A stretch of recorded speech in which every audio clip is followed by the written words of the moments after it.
Take a ride from the high desert and the great American Southwest, exclusively on Sirius XM Radio. This is Dark Matter with your host, Art Bell. Now, here's Art. Extraterrestrial Radio, Dark Riders, welcome. I am Art Bell. What an adventure we're going to have tonight with Timothy Good. I think you probably know that name. Anybody in ufology circles knows that name. But I have a number of things first. Much like Obamacare website, we're having a little bit of trouble with some people getting cut off. And it's vexing, to say the least. There are various error codes. One might encounter 1001. 500 and something, 300 and something, I don't know, all kinds. So we can use your help in trying to figure out what the hell's wrong. We don't want people cut off.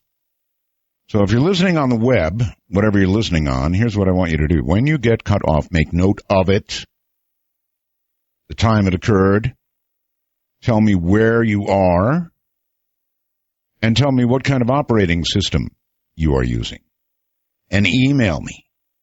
This is how it could conceivably get cured. I say conceivably. So send your cutoff report, please, to artbell@artbell.com. That's artbell@artbell.com. Attention hams, amateur radio operators. Our sun is going berserk. Ladies and gentlemen, our sun has come alive, really come alive. There are some pretty ominous things facing Earth. We're right at the end of a long gun barrel right now, and it's amazing to see, and I'm going to see to it that you see it.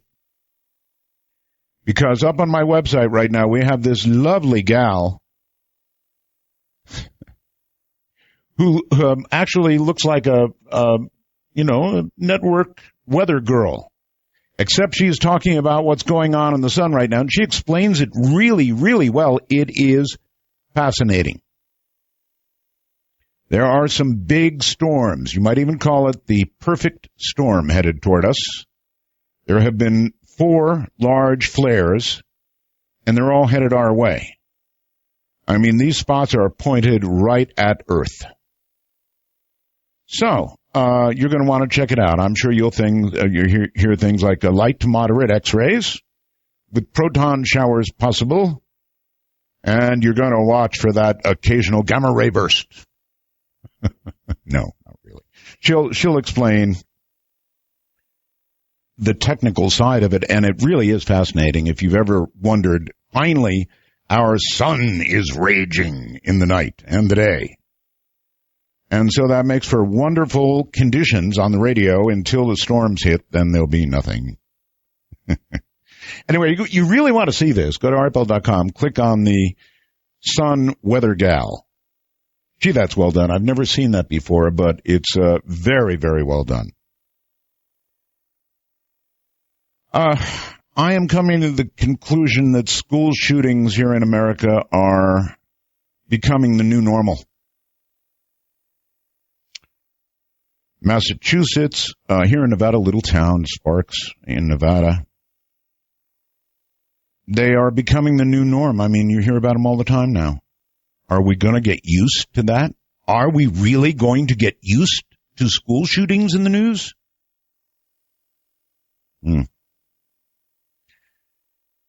Remember, we've got a ghost picture contest underway, and judging is underway, too, and it all ends this Sunday, or the submission part of it anyway, this Sunday at noon. It's all over. So if you have a ghost story, send it to Ghostmaster. No, just kidding. Send it to Webmaster at artbell.com. If you've got a ghost story, send it to me. A 1-paragraph summary is just fine, and then your phone number, and we'll call you when we do our Halloween show. Spooky matter. Well, one comet yesterday exploded. ISON, however, is still on track to amaze and or disappoint. We'll have to find out. But one comet did explode. Sometimes when they get near the sun, it's just too much for them, and they go. I was talking to somebody earlier tonight about something that, let me give you the rest of the reasons to go to the website right now. A UFO caught by multiple cameras. That's always good, right? If you're in doubt, multiple cameras in Jerusalem. That's on the website. A giant alien in Peru is on the website. An unknown but disgusting life form has been filmed intimately in North Carolina. This thing is growing in the North Carolina sewers, and it's disgusting. I mean, it's really just, yeah. It's some new life form they claim growing in the North Carolina sewers. And watch it if you got the guts. It really is pretty awful looking. No idea what it is. Don't really want to know what it is. Definitely don't want to go down, and I wouldn't be that close with the camera. I hope the guy had a zoom lens, or the gal, whoever took it. Got a flash from my own company, Sirius XM. 2 Sirius XM employees. I wonder if I'm supposed to read this. Internal memo. Well, all right, it's about something very public. Tomorrow, Sirius XM is going to launch the FM6 satellite. It's actually not the FM6 spacecraft, but satellite. And it's going up on a Proton Russian rocket from Baikonur Cosmodrome. That's in Kazakhstan. On an ILS Proton rocket. It can be viewed. In other words, you can see the launch and the spectacular success of our new satellite, and or the spectacular destruction of an incredibly expensive satellite in Russia. One of those two things will happen. So if you would like to see that one way or the other, you might want to wander over to my website, again, artbell.com, and there'll be live video from Russia of the launch. Pretty cool stuff, actually. All righty. Glancing, if I dare, briefly at the national news. Do I really want to do this? In Massachusetts, a teacher who was allegedly killed by one of her own class students apparently had asked to stay after school the day she was killed. This teacher was a beautiful young gal who was, her picture has been around, poor gal, who was revered by her students and shot by one of them, allegedly. This is why I hate the news. Residents of a Northern California community expressed skepticism Thursday about a sheriff deputy's decision to shoot a popular 13-year-old boy who was carrying a pellet gun that looked apparently like an assault rifle. I'm going to give up reading this stuff pretty soon. A former Ohio doctor accused of killing a pregnant woman last year by injecting her with heroin after she answered a Craigslist ad, pleaded guilty Thursday in her death. And, of course, that of her nearly full-term unborn child. Or we can look down here. Dallas police will seek a grand jury indictment against an officer who was fired after shooting a mentally ill man in a disputed incident caught on tape. I may not read this stuff anymore. And finally, something that's not what I just read. No one likes to believe so when a recent Texas high school football game ended in a score of 91-0. One angry parent filed a complaint, a lawsuit, I guess, alleging the contest had crossed the line from tough loss to unlawful torment. So they're filing a lawsuit. I mean, you got to laugh at something, right? And what was there to laugh at in any of the other stories? But 91-0, unlawful torment. In other words, once they were far enough ahead, I guess the thought here is they should have had the grace to stop. But no, they just went and got as many touchdowns as they could. So it's going to be a lawsuit only in America. Boy, I guarantee only in America. Okay, Fukushima, there's a lot of really possibly negative news about Fukushima because TEPCO is about to try to remove these spent fuel rods from reactor number 4. Now, this is going to be one hell of a dangerous, very dangerous job. And it's going to be going on for quite a long time. These things are heavy. Really, really heavy. And there are many of them. During this period, TEPCO plans to carefully remove more than 1,300 used fuel rod assemblies, packing radiation 14,000 times the equivalent of a Hiroshima nuclear bomb from the cooling pool. The operation to begin removing fuel from such a severely damaged pool has never been attempted, ever. The rods are unwieldy, heavy, each one weighing about, get this, 2/3 of a ton. And all this has to be done not automatically, as most things are in such a case, but by human beings. Good luck to us.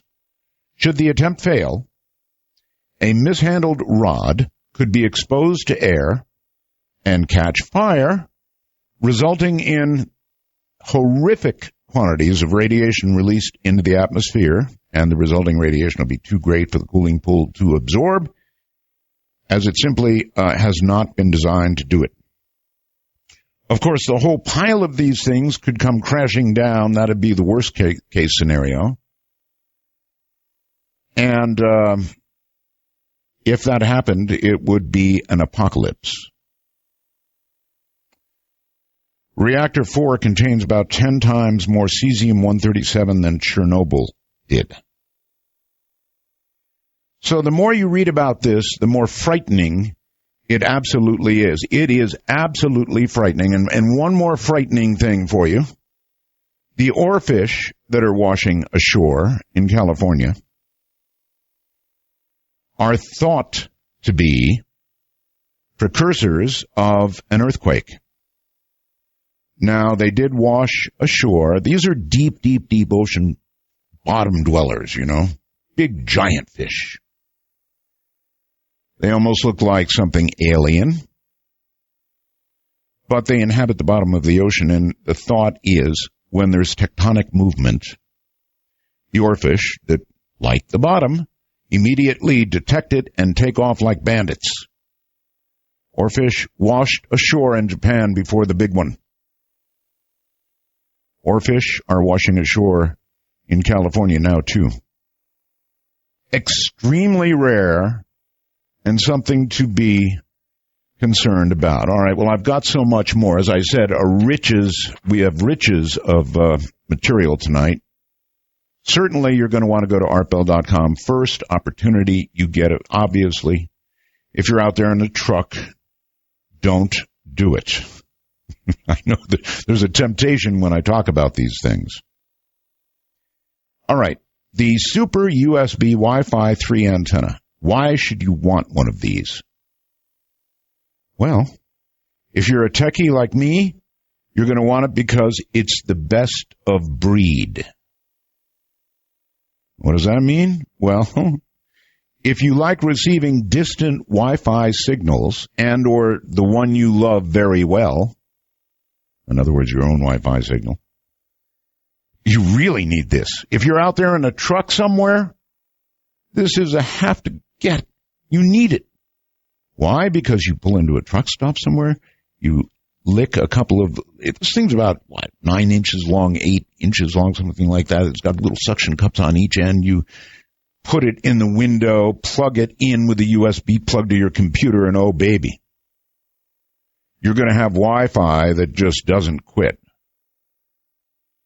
I mean, this will make any laptop look sick, the internal Wi-Fi receiver in it. It's that good. A little software goes in, you plug in the USB cable, and that's it. 15-foot cord, and this will do you. It's $99.95. It's the real McCoy. Call C. Crane at 800-522-8863. To give you an idea of the size, it's about the size of a ruler, right? And again, it comes with a 15-foot cable, so you can use it permanently, or you can use it, you can carry it, use it in a truck, whatever you want. Again, that number, 1-800-522-8863. The C. Crane Company makes really, really good stuff. Coming up in a moment, you've heard his name, I'm sure now, probably all your life, or a good part of it, Timothy Good and UFOs on Dark Matter. Yes, raging in the night. Well, all right, coming up, Timothy Good. Timothy is regarded as one of the world's leading civilian authorities on alien phenomena, known for his integrity and his determination as a highly skilled researcher. He has lectured at the Royal Canadian Military Institute, Royal Naval Air Station, Portland, the House of Lords All-Party UFO Study Group, the Institute of Medical Laboratory Sciences, and the Oxford and Cambridge Union Societies. In 1998, he was invited to discuss the subject at the Pentagon's Defense Airborne Reconnaissance Office. Wow. And at the headquarters of the French Air Force in 2002. He has also acted as a consultant for several U.S. congressional investigations, is author of a dozen books on the subject, including Above Top Secret, Alien Contact, Alien Base, Unearthly Disclosure, and Need to Know UFOs, the Military and Intelligence. Timothy lives in London, England, and that is, I think, where we find him. Timothy, good evening. Good evening to you, sir. Wow. Pretty good connection, I would say. You're in London? I am. Well, then I'm impressed. Pretty good stuff. All right. Gee, where to begin? When did we last talk, Timothy? I think, Art, if my memory serves, it was about 2005. It's been a long time. It might have been more recently than that, but... No, 2005 sounds about right to me. Okay. So it's really extra wonderful to have you back on the program. Oh, thank you. And perhaps you would like to summarize everything that's happened between 2005 and 2013 today. Oh, for heaven's sake. Can you start off there? Just kidding, Timothy. I can certainly give some I bet you could. quite a bit being going on recently. Mm-hmm. Actually, there is. I've got this wealth of UFO photographs and all the rest of it up on the website. It seems to be coming on a daily basis now. All kinds of sightings all over the place. It's kind of exciting, actually. Yeah, good. So how did you get into this field, UFOs, aliens, that kind of thing, in the first place? That's a very good question, Art. It goes back to the mid-1950s, would you believe, when a cousin of my mother's, a distant cousin of my mother's, a guy called Edmund C. Berkeley, visited and stayed with us in our family home, and he knew of my passion for aviation and space travel. So he said, Timothy, what do you know about flying saucers? And this guy, as I say, Edmund C. Berkeley, he was the first person to write on computers and automation. In fact, I think that was his first book back in the sort of like 1947, something like that. Right. And he was a highly respected guy, apparently. And he said to me, Timothy, you like airplanes and spaceships, you need to know about flying saucers. So he gave me this book called The Flying Saucers Are Real by Major Donald Kehoe. It was a paperback. I still have it to this day, and I was enthralled because there were all these reports from airline pilots, from commercial pilots, obviously, and military pilots. And, you know, even if the pilots had been drinking, the radar sets had not. So I think you'll find in most cases where craft are reported by pilots, it's supported by radar. And, of course, that's the clincher for me, because radar actually is extremely sophisticated, far more sophisticated than people think, especially these days. Yes. I can remember, well, I was told by some naval military guys about 15 years ago that, and they were talking in terms of years before then, that the Americans had a very sophisticated line-of-sight radar which could actually determine the types of engines from the fan blades of Russian Bear bombers. Wow. That is a wow. They get that kind of, I'm curious, Timothy, on radar, how would that be represented, or would it be interpreted by a computer? Well, I wouldn't know. I don't have the technical expertise to answer that one, Art. But that's amazing. Certainly, the radar is extremely sophisticated and getting increasingly sophisticated, if not completely perfected by now. Oh, I can only imagine what the top levels, military stuff is able to do. They're always way, way ahead of the rest of us. That's amazing. That's really amazing. You can tell the type of an engine on radar, direct reflect radar. Incredible. Mm-hmm. Okay, so I can see how your interest was sparked. Now for me, it didn't take a sighting. And it was really funny, Timothy, after I got interested in ufology, really fascinated by it, I had, my own little sighting or big sighting. And at that point, life changes and you know what you saw. Yeah. And after that, how about you? Have you ever had that moment where you saw something that was not in dispute because it was not from here? Yes, I have. There's very few and far between over the years. But the first one was 1963 when I think it was August the 1st, 1963, if memory serves me. I was sitting out in the garden of my parents' garden, and we all spotted this brilliant point of light in the sky. It was a relatively clear sky. And I turned my binoculars on it, and it was like a sort of cone-shaped, triangular-shaped object. Uh-huh. And photographs were taken by United States Air Force planes. Forget the Royal Air Force. The U.S. Air Force were there before our people, and they took gun camera film of it. And it was a very large object, just suspended, just hanging there for about an hour and a half. And as I say, clear photographs were taken. In my book, Above Top Secret, I reproduced a photograph taken by a chap on the ground who I knew, a pilot on the ground who took it through his telescope, and it's quite clear.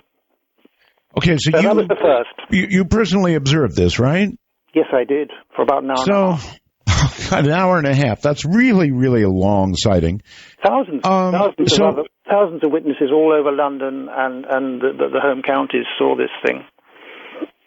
So my question is, after you had that personal experience, how did that change? Did that bring you to a new level, even beyond a sort of casual interest that you mentioned, or even an intense interest from reading that book given to you? Yes, definitely. No question about it. I mean, that sort of clinched it for me. I see. So then you began investigating UFO encounters of many, many others. Is that a fair assessment of what you've been doing all these years? Absolutely, non-stop. All righty. For the sake of my audience, many of whom are doubters, I would ask you, I think, how you vet when you come upon somebody and a report, and maybe you've got photography, you've certainly got stories, witness stories. How do you vet these things to decide the wheat from the chaff? Oh, it can be very difficult. Witnesses are vital. And, of course, so the caliber of the witness becomes paramount. You need to know whether they're absolutely on the level, or they're just fantasizing, or they're just trying to, pull the wool over your eyes. So you have to be very careful. But I've met a lot of very genuine witnesses. That's for sure. I would imagine you've met both camps. Yes, absolutely. I've lectured to what you Americans call skeptics with a K. We call them SCEPTICS. We have them over here too. And the amusing thing about the groups that call themselves skeptics is that they're not genuinely skeptical. They're debunkers, actually. Skepticism is absolutely warranted reaction to all this stuff, anything really, bizarre and peculiar. But just to debunk it, they should call themselves debunkers rather than skeptics, because they just will rubbish everything to do with it. Yes, well, it's been my observation. I deal with a lot of photographs. When you're doing a talk show about this kind of thing, you get a lot of photographs, and frankly, a lot of them are probably baloney. However, here's what I figured out. If you have a really, blurry photograph of a UFO, people go, "Oh, come on." Sure. Even though somebody grabbed a camera in a hurry, probably was moving as they were in shock almost viewing this craft. And of course, you get a slightly blurry photograph. And then on the other end of the scale, Timothy, you have people very rarely with a high-quality camera, fast film, and a steady hand, even in a scary situation, and they come up with something that's just astoundingly clear, and then that same group of people says, "Oh, Photoshop!" Yeah, that's it. So, and gradients in between. So there will be no photograph that they would say, "Wow, looks like the real thing." Yeah. And online, I sort of check every day. I get sort of Google alerts to the UFO situation, stories in the press and media generally and everything. And it's very interesting. An awful lot of photographs are quite obviously birds that just happen to fly by in mid-flap and get caught in the camera. And unfortunately, you can look at those online every day, and people think, "Oh, I didn't see anything at the time." Well, you wouldn't normally if if a bird zooms by, but people do capture them, and a bird like a seagull in mid-flap looks like a disc on edge. So it's no wonder people are fooled. So one has to be very, very careful. But as you know, over the years, some great photographs and film have been taken. Oh, I know. Do you have a favorite? I mean, of all the things that you've researched, do you have a favorite? One that just sails over every bar that you set? What, a sighting or photographs or what? Sorry, can you be more specific? Oh, I mean to be non-specific, whether it's a sighting, a photograph, a creature, witness encounters. In other words, something that just is over the top legit. Well, I can only speak for myself. I have had several encounters with people who I believe were aliens, and the first one was in 1963 when I was touring the United States with the Royal Philharmonic Orchestra. And I forget exactly where we were. All I can remember is that it was about 512 miles from Tucson. Something like, it was a 512-mile journey from Tucson, Arizona to Los Angeles, and we were kindly given a 1-hour stop during that 512-mile flight to get our evening meal.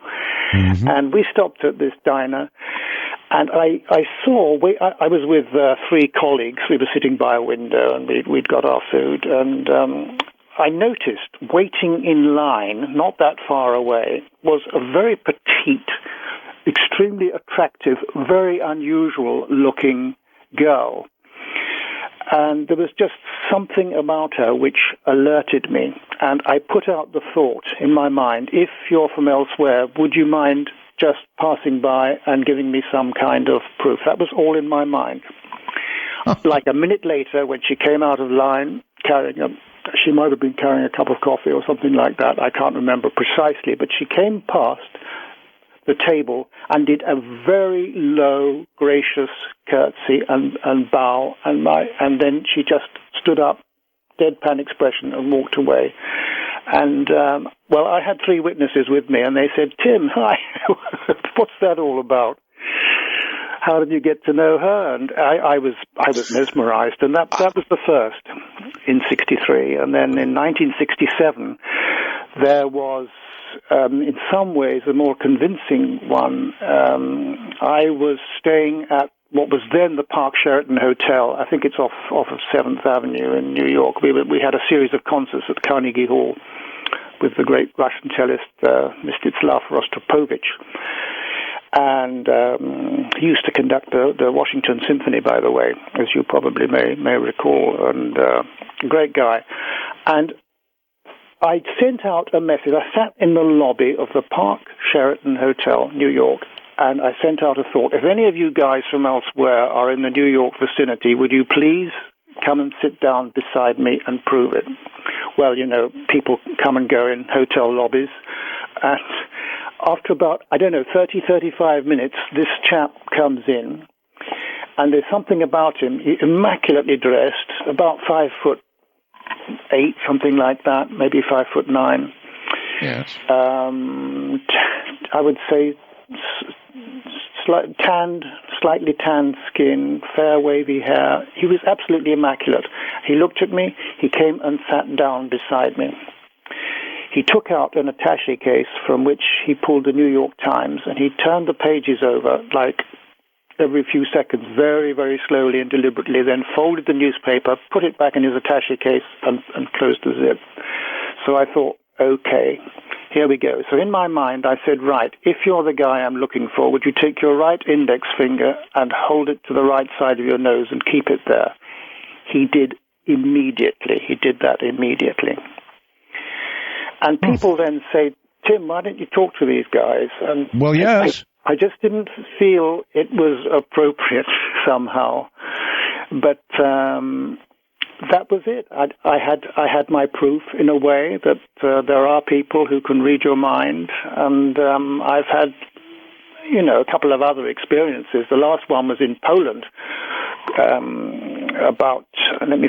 probably about 8 years ago, I would say, in Wrocław in Poland.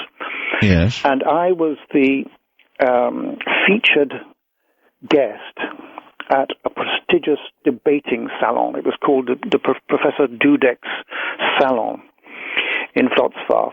And I'd never been invited to such a prestigious event, and I was the guest of honor, and I had to give a presentation, and then there would be questions from the audience. And there were about 80 people there. They were mostly retired, I would say, military people. There were college professors, psychologists, who were the first to vent their wrath at me after my presentation, but that's another story. It was very funny. There were military guys there who got so outraged by the psychologists that they stood up, and I think one of them had his uniform on. And they said, "You don't know what you're talking about. We guys have to chase these things." My colleague here, and he had another pilot, stood up and said, I've had these things on my wing and everything. And it was very, very a lively debate. I had noticed throughout a very interesting-looking person, very similar to the guy that I'd seen back in 1967 in New York. Similar olive skin. He was a bit thinner. He was also immaculately dressed. And I just thought there was something about him. I tried a bit of telepathy. There was no response. Anyway, he was the last person to give a short presentation. You weren't allowed to talk for, I think, more than about 4 or 5 minutes, something like that. It might have been a little bit more, I'm not sure. But he was the last person to speak. The subject of his short speech was Earth's future in space. And so I thought, gosh, this has got to be interesting. I was absolutely fascinated by what he said. So I thought, I've got to talk to this guy. People say, Tim, why don't you talk to these guys? So after the whole thing had finished, he was the last person giving a short presentation. He came towards me. I put out my hand. He held it in a very cold way. He just looked at me, unblinking, and he did not say a word. I just said to him, I think you have a great deal of knowledge. Thank you for your presentation and everything. There was absolutely not a flicker.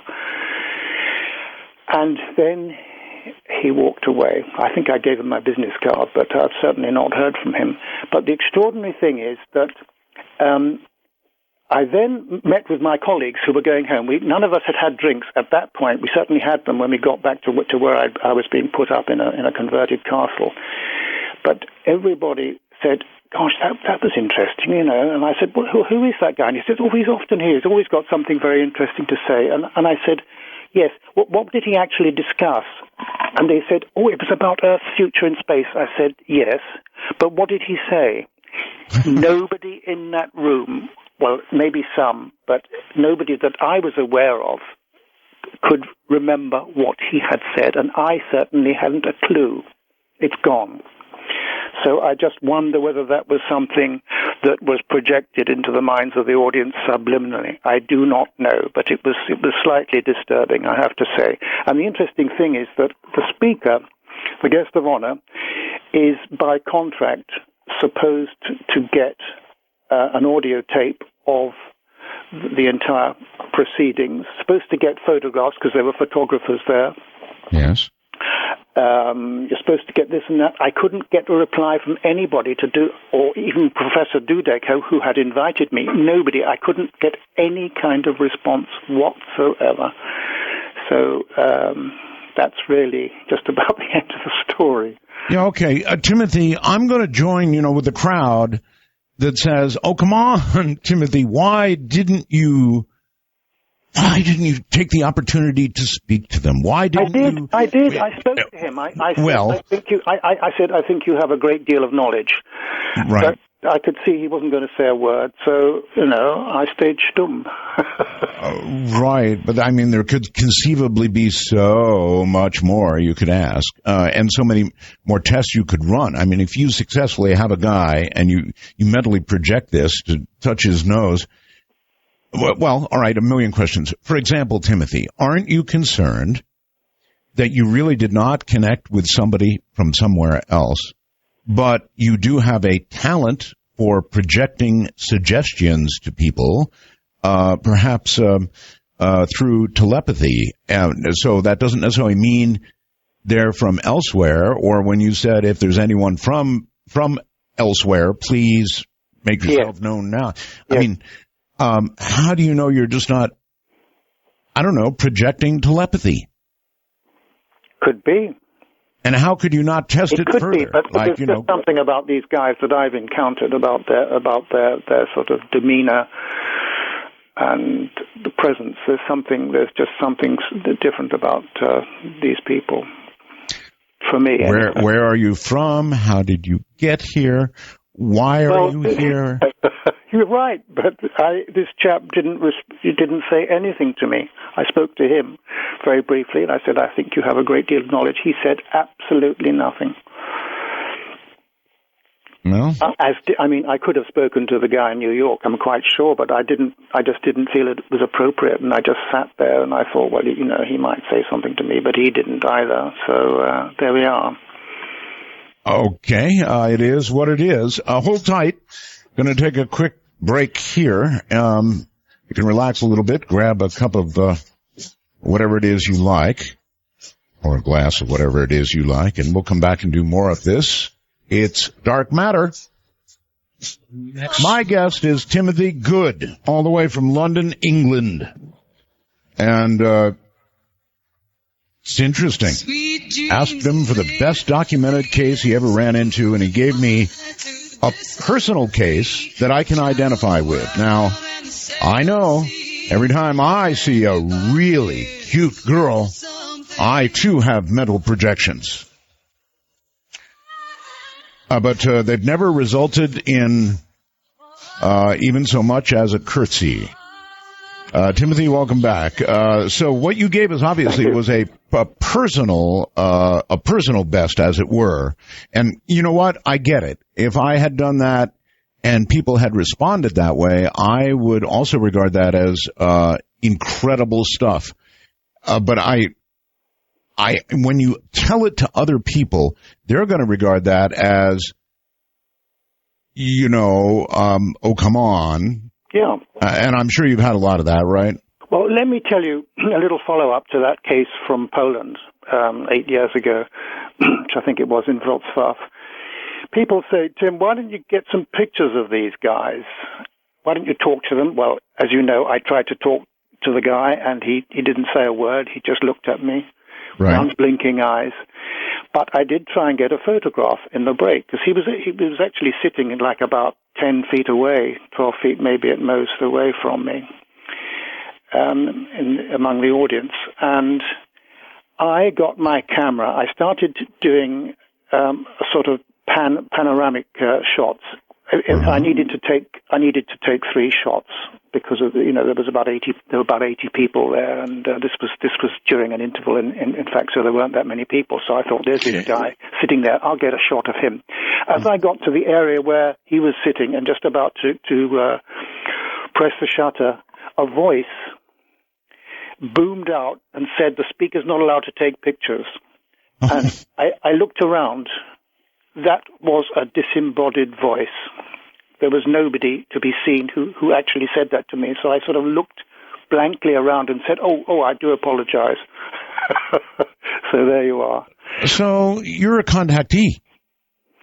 In a way, I suppose I am. Yes, certainly not a regular one. These things happen like every, maybe decades go by and nothing happens. But I have had a few encounters of the close kind. Apparently so. Now, if we move from that to the best documented case that didn't happen to you personally, where would we go? Oh, my goodness me. There are so many, Art. I don't know. In many respects, it's a controversial choice, but I have to say, much as George Adamski has been maligned, mm-hmm. In my new book, I'm trying to sort of improve his image, if you like, by pointing out that he was very serious-minded, he was very knowledgeable, that he actually had a United States government ordinance passed which gave him access to all military bases, not just throughout the United States, but throughout the world. Furthermore, he was consulted by Kennedy, I believe another president, though I'm not sure who it was. He was also treated with great respect at the Vatican. On several occasions he had meetings with Pope John the 23rd, and another meeting, I think, with one of the Pope Pius, I forget the number after following his name, but he did have genuine encounters with aliens. Of that I'm absolutely sure. And his photographs, I know quite a bit about photography. I have studied them very closely. All his photographs are genuine. The classic flying saucer ones from Flying Saucers Have Landed, which many people the first book for many people to read. And he took most of his photographs were taken through, in some cases, a powerful telescope, because he was an astronomer. He had a telescope in his, yes, in his where he lived in Palomar Terraces, and he got some great photographs. And the thing is that in my new book, a lot of the information relating to Adamski has been vindicated by other people. This is the so-called Amicizia case, which is extremely controversial. I've devoted one long chapter to the Amicizia case, and I return to it in a later chapter. Perhaps you could describe it here. Essentially, yes, certainly. This is something that went on for decades around the world, actually, meetings with aliens who collaborated with some of our scientists and people from all walks of life. It went on for a very long time, and were it not for the fact that I met one of the people who was involved for 40 years, I would have been extremely skeptical. But this was absolutely on the level, and the amount of information that has been passed, including technological information provided for me by Professor Stefano Breccia, who sadly died a couple of years ago. I got to know him, and my girlfriend and I visited him on 2 occasions in Italy, and we got a tremendous amount of information. He was a scientist. He'd lectured at the Russian Academy of Sciences, and so on and so forth. And he had meetings with these people on a regular basis for nearly 40 years. Well, all right. You said he had a great deal of specific technical information. Yes. Can you hit a few high points of that? I'm very interested. Oh my goodness me! You put me on the spot there. Well, if I'll have to just have a look, because technologically I don't understand a lot of it myself, I have to say, but there is certainly some information. If I can just flick through my book here, just to get some information. Because anything technical is particularly fascinating to me, and many others, exactly. even if you don't get it. Yeah, let's just have a look here. No hurry. Anything technical is just wonderful, and I would love to hear it. No, I'm there now. Let's just have a look here. The type of what Stefano gave me. Let's talk about the Adamski craft. Stefano Breccia told me that that much of what he learned attests to the validity of a number of Adamski's disputed claims and provides a great deal of new scientific and technical data.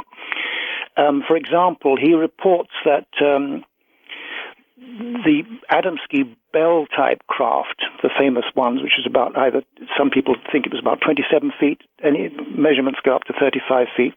Adamski's, the one with the 3 spheres underneath, the classic ones, are very similar to those produced by a race that these people in Italy, from all walks of life, were involved in, with the Amicizia people. And there are actual diagrams of the craft showing similarities with some of these craft.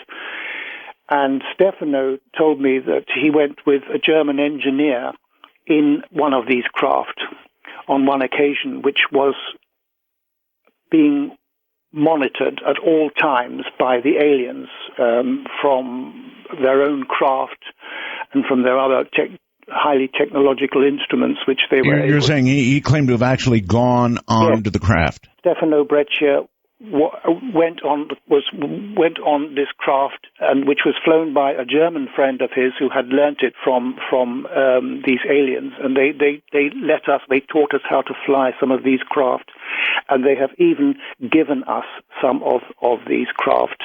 I learnt, for example, that the Italian Air Force there were 10 pilots from the Italian Air Force who had flown these things. That was several years ago. I don't know what the situation is like today. But there's no question that a lot of this was very real. That's a very strong statement to say there is no question that it was real when you're talking about aliens having given us craft, yes, and apparently trained us in how to. That's correct. Absolutely. In the United States, since the 1950s, I was told we have been given craft, and even some of our astronauts have flown these craft. Gordon Cooper, who I knew, who was a supporter of mine, I had the great privilege of. I never actually met him, but we corresponded and spoke. But he told a friend of mine, who I trust implicitly, that he himself had flown some of these craft on quite a number of occasions, and that he was actually prepared back in 1978 to fly one of these craft and land it in front of the United Nations building in New York, if it ever came to people wanting proof. That would be proof, all right. But I've interviewed Gordon, never a peep. Many years ago, I interviewed Gordon, and never a peep about that. Right. Well, these guys keep their secrets, and but certainly he told someone that I know, obviously, who I wouldn't name. He gave a lot of information away. These are extraordinary claims, and what is it that causes you to believe these to be true? I think, well, I never, as I say, I never had face-to-face conversations with Gordon Cooper, but I just found him convincing the way he dealt with people, other people yes. I do. But there's certainly no proof. I can't prove it. But and I'm sure that, as I say, I'm told that other astronauts have been flying these craft, but it's not something I'm in a position to prove. I wish I could. I wish you could too. It does kind of get to extraordinary claims and extraordinary evidence and all of that. It's very interesting, but boy, oh boy, oh boy. And here's somebody writing to me. John, able to send me a message on the computer through something we call the wormhole. He says, Roswell's aren't. I believe Timothy wrote in Above Top Secret that Neil Armstrong witnessed UFOs on the moon. Yes. Can you ask him about that? I wrote NASA, and they sent me a form letter of denial. Well, let me tell you something. I had a friend, she's deceased now, a very good friend, called Pamela Hanford. I've been able to name her. I did allude to the case in Above Top Secret, but I've gone into much more detail in my new book. And I've named her Pamela Hanford. She'd served with Britain's Secret Intelligence Service, better known as MI6. And I once asked about her background in that clandestine organization. And she said, bearing in mind that I'm still firmly bound by the Official Secrets Act, all I can tell you is that I trained with the School of Military Intelligence in those days at Maresfield Park and did my parachute training with the London 21st. I was trained for the Russian front, learnt Russian, and came under MI6's umbrella. Because of the sensitivity of the field work, I can tell you nothing more. Now, she was invited to a classified conference by NASA. This conference was held at several venues in Italy in 1984, including the Europa Palace Hotel in Anacapri.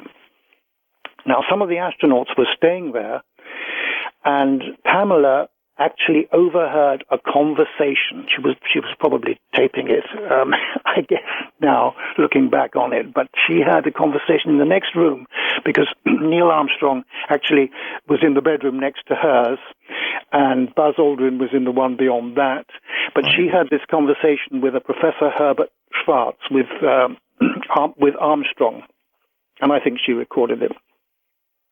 And this Professor Schwartz said, what really happened out there with Apollo 11? He was asking Armstrong. It was incredible. Of course, we'd always known there was a possibility. The fact is, we were warned off. There was never any question of our building a space station or a moon city.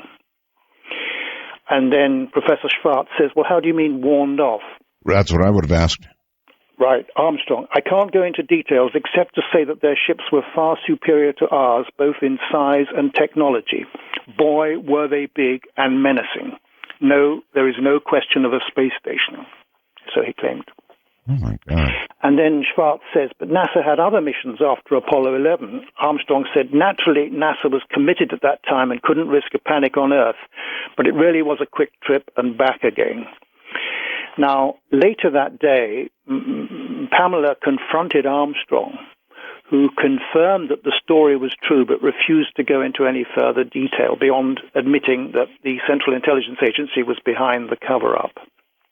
But officially, of course, he denied everything. There were no objects reported found or seen on Apollo 11 or any other Apollo flight other than of natural origin, is what Armstrong told me.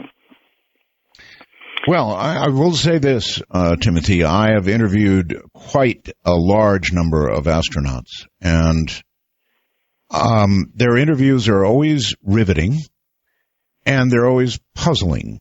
In one case, I spoke to an astronaut who could not remember what it was like to be on the moon, and good Lord, I found that to be really puzzling. Yes, good Lord is a way to put it, but he was being absolutely honest, and he said, I said, Edgar Mitchell, yes. Please give me a sense of how it felt, how your emotions were, what it felt like beneath your feet, what you were thinking about as you looked at the landscape, as you looked at the stars and realized you were standing on the moon. He said, Art, it's really strange. I can't give you that. I can't give you that. And, Timothy, he had a sort of awakening. That's just beyond all reason. How could you? It would be the high point of certainly an astronaut's life to walk on the moon. I guess you could be in some sort of state of shock, perhaps, but gosh, you would be making, or I would be making, I can only relate it to myself, really hard mental notes about everything I saw, touched, felt, experienced. I would lock that in my memory for all time. Yeah. Sure.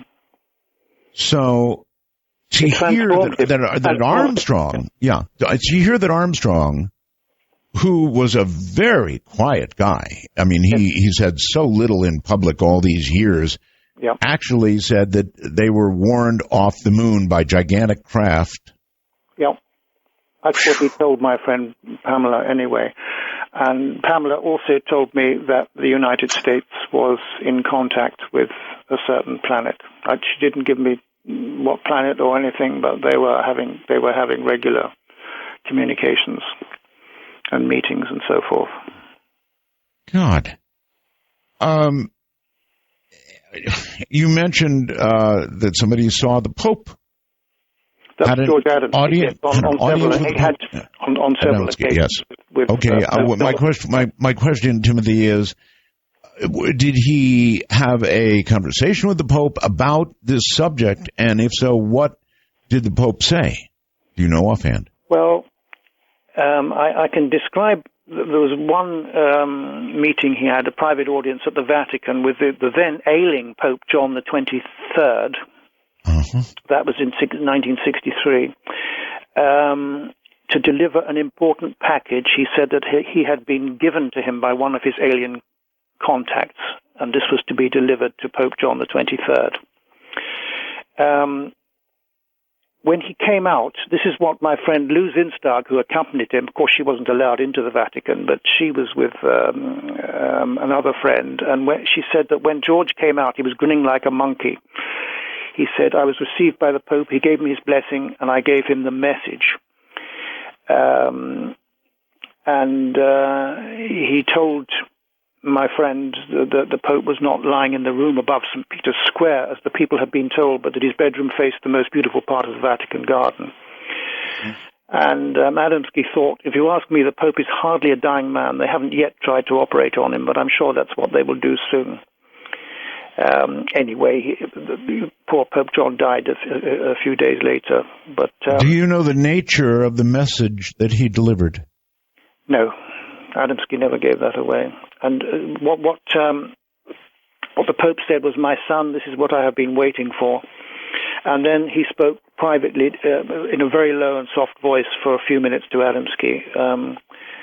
And I think his last words to Adamski were, "My son, don't worry, we will make it." And then Adamski was ushered out. And wow. Pope John died 2 days later, apparently. Oh, what a story. Okay, you're just sort of blowing me away here with all kinds of things that I had not heard previously, and don't we wish we knew the nature of that message? Yes, indeed. I think that the Vatican has a very good intelligence service, and I think they're very well informed about this subject. I don't think one can say the same for the Church of England, the Protestant Church of England over in the United Kingdom. I don't think there's very little interest. Timothy, there have been some, I believe, bishops who have made some amazing statements in recent years. Yes. From the Vatican, right? Yes. Do you know the nature of them? Well, for example, in 2008, Pope Benedict I think it's the 15th. I can't read here, actually. Sorry, it's Pope Benedict. Pope right. Benedict, let it be known that there is no conflict between believing in God and in the possibility of extraterrestrial brothers, perhaps more evolved than humans. Mm-hmm. And also, in an interview with the Vatican's official newspaper, Father Jose Funes, a Jesuit then in charge of the Vatican's observatory, who's an expert on galaxies, said, "Astronomers believe that the universe is formed of hundreds of millions of galaxies, and in these are hundreds of millions of stars. Many of these, or all of them, could contain planets. So how can we exclude that developed life cannot be elsewhere? It's possible to believe in God and extraterrestrials without bringing into question our own faith." So I think that, that's quite interesting. It is. I know the Vatican has a number of telescopes, Timothy. Yes, out in Arizona, I think. For one, yes. Yeah, yeah. And I think it's a reasonable question to ask what the Vatican's expectation is that drove them to build such a large telescope. Well, what are they looking for, in other words? I don't know. I assume that there's a genuine interest in astronomy and what the heavens contain. There always has been, I believe, certainly tremendous interest in the Vatican. But beyond that, I don't know. But I think there's a lot of knowledge in the Vatican, which is not the case, certainly in my country. Well, I guess I'm wondering if they have knowledge of something they should be looking for. I don't know. I can't help you with that. All right. Well, I don't know is a fine answer if you really don't know. Timothy Good is my guest. And I guess we're talking about alien contact, eh? This is Timothy Good with some amazing stuff. Absolutely amazing. And here he is once again. Timothy, you're back on the air again. And there are many doubters out there with regard to what you're saying. You can imagine. Good. I did get this, though, from Raymond. The Apollo 11 crew did see and admit publicly to seeing an unknown object on their flight to the moon. Apollo 12 encountered it as well, and they took a picture that was released to the public. I met Neil Armstrong, and he said it was an unknown, not alien. Fair enough. Okay. I know Buzz Aldrin thought it was certainly very unknown, because he's written about that. Okay. It may be your approach, Timothy, but here's another one. This is from Lone Voice, whoever that is. Good evening. Our Timothy Good is making me sad. He sounds unwell. As for his appearance tonight, I began with an open mind. Now it seems he has nothing but hearsay that he trusts implicitly. Therefore, it must be true. Sad. So, with what you've said, I do personally understand, Timothy, that if you had experienced the things you did personally, to you they would be as true can be, and you've done nothing but pass it along, and that's fine. But some of these other things about, craft being given to us and being flown by astronauts and so forth and so on, I guess people are disappointed at the claims and then not so much to support them. Well, I certainly can't prove. I certainly can't prove it, but I've just been informed by reliable sources. As I mentioned, a very close friend of Gordon Cooper told me that he, Cooper, had himself flown the craft, and that many of his colleagues had flown these craft. I can't prove that. And as far as Lone Voice is concerned, I'm very well. Thank you very much. It's a little early in the morning here. Maybe that's right. Maybe that. I guess you're about 8 hours ahead of us, right? You in DC? You in DC? No, heavens, no. Where are you? My board operator is in. My board operator is in DC. I'm in the state of Nevada, near Las Vegas. Oh my goodness me! You're about 8 hours away. Yeah, I would say. Yes, about 8 hours. Mm-hmm. Great. Area 51, Nevada. Actually, it's just over the hill from me, Timothy. Good.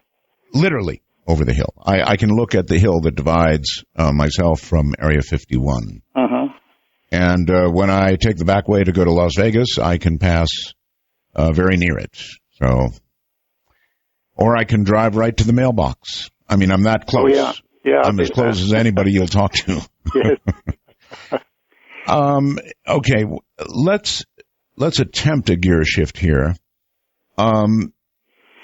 If I ask you for the best documented case that you know of that doesn't cite third parties and doesn't involve personal experience, then where would you go? And now I'm talking about quality of photographs and or artifacts or something that is verifiable. Or do we never get there? Is there nothing that you would personally consider to be, and I'm not asking here for absolute ironclad evidence, just, what you consider to be the best in terms of backup, pictures and or, I know many adult stories. Yeah, that's the problem. I mean, I've known people who've had close encounters with landed craft and so forth, but they weren't. They didn't get any pictures of them or anything. So it's frustrating in that respect. But certainly, Adamski has had plenty of photographic evidence and film evidence. Yes. For example, one which is sometimes overlooked, but I have written about it in my books before. But there's a description of the visit in 1965 of a craft to where my friend Madeline Rodefer was staying at the time that Adamski just, it was like a few weeks before he died. She was looking after him. Right. And she filmed a craft in full view of my friend Madeline, a craft that came right over the front lawn, the front yard of their house in Silver Spring, Maryland. And it was there for quite some time, and terrific movie film was taken, and I've reproduced clips in my books of that and everything. And the craft was about 27 feet in diameter, according to a scientist who evaluated the films, and took George Adamski with the film to the Eastman Kodak Company in Rochester, New York State, and they were almost impressed by the film.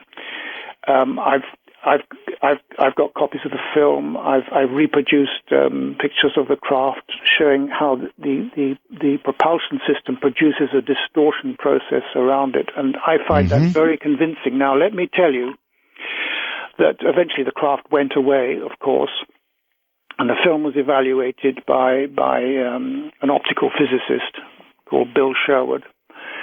And as I say, Adamski was taken up with the film to Rochester, where these scientists were most impressed by it. But in 1998, I was invited to the Pentagon, the Defense Airborne Reconnaissance Office, which you cited in my introduction.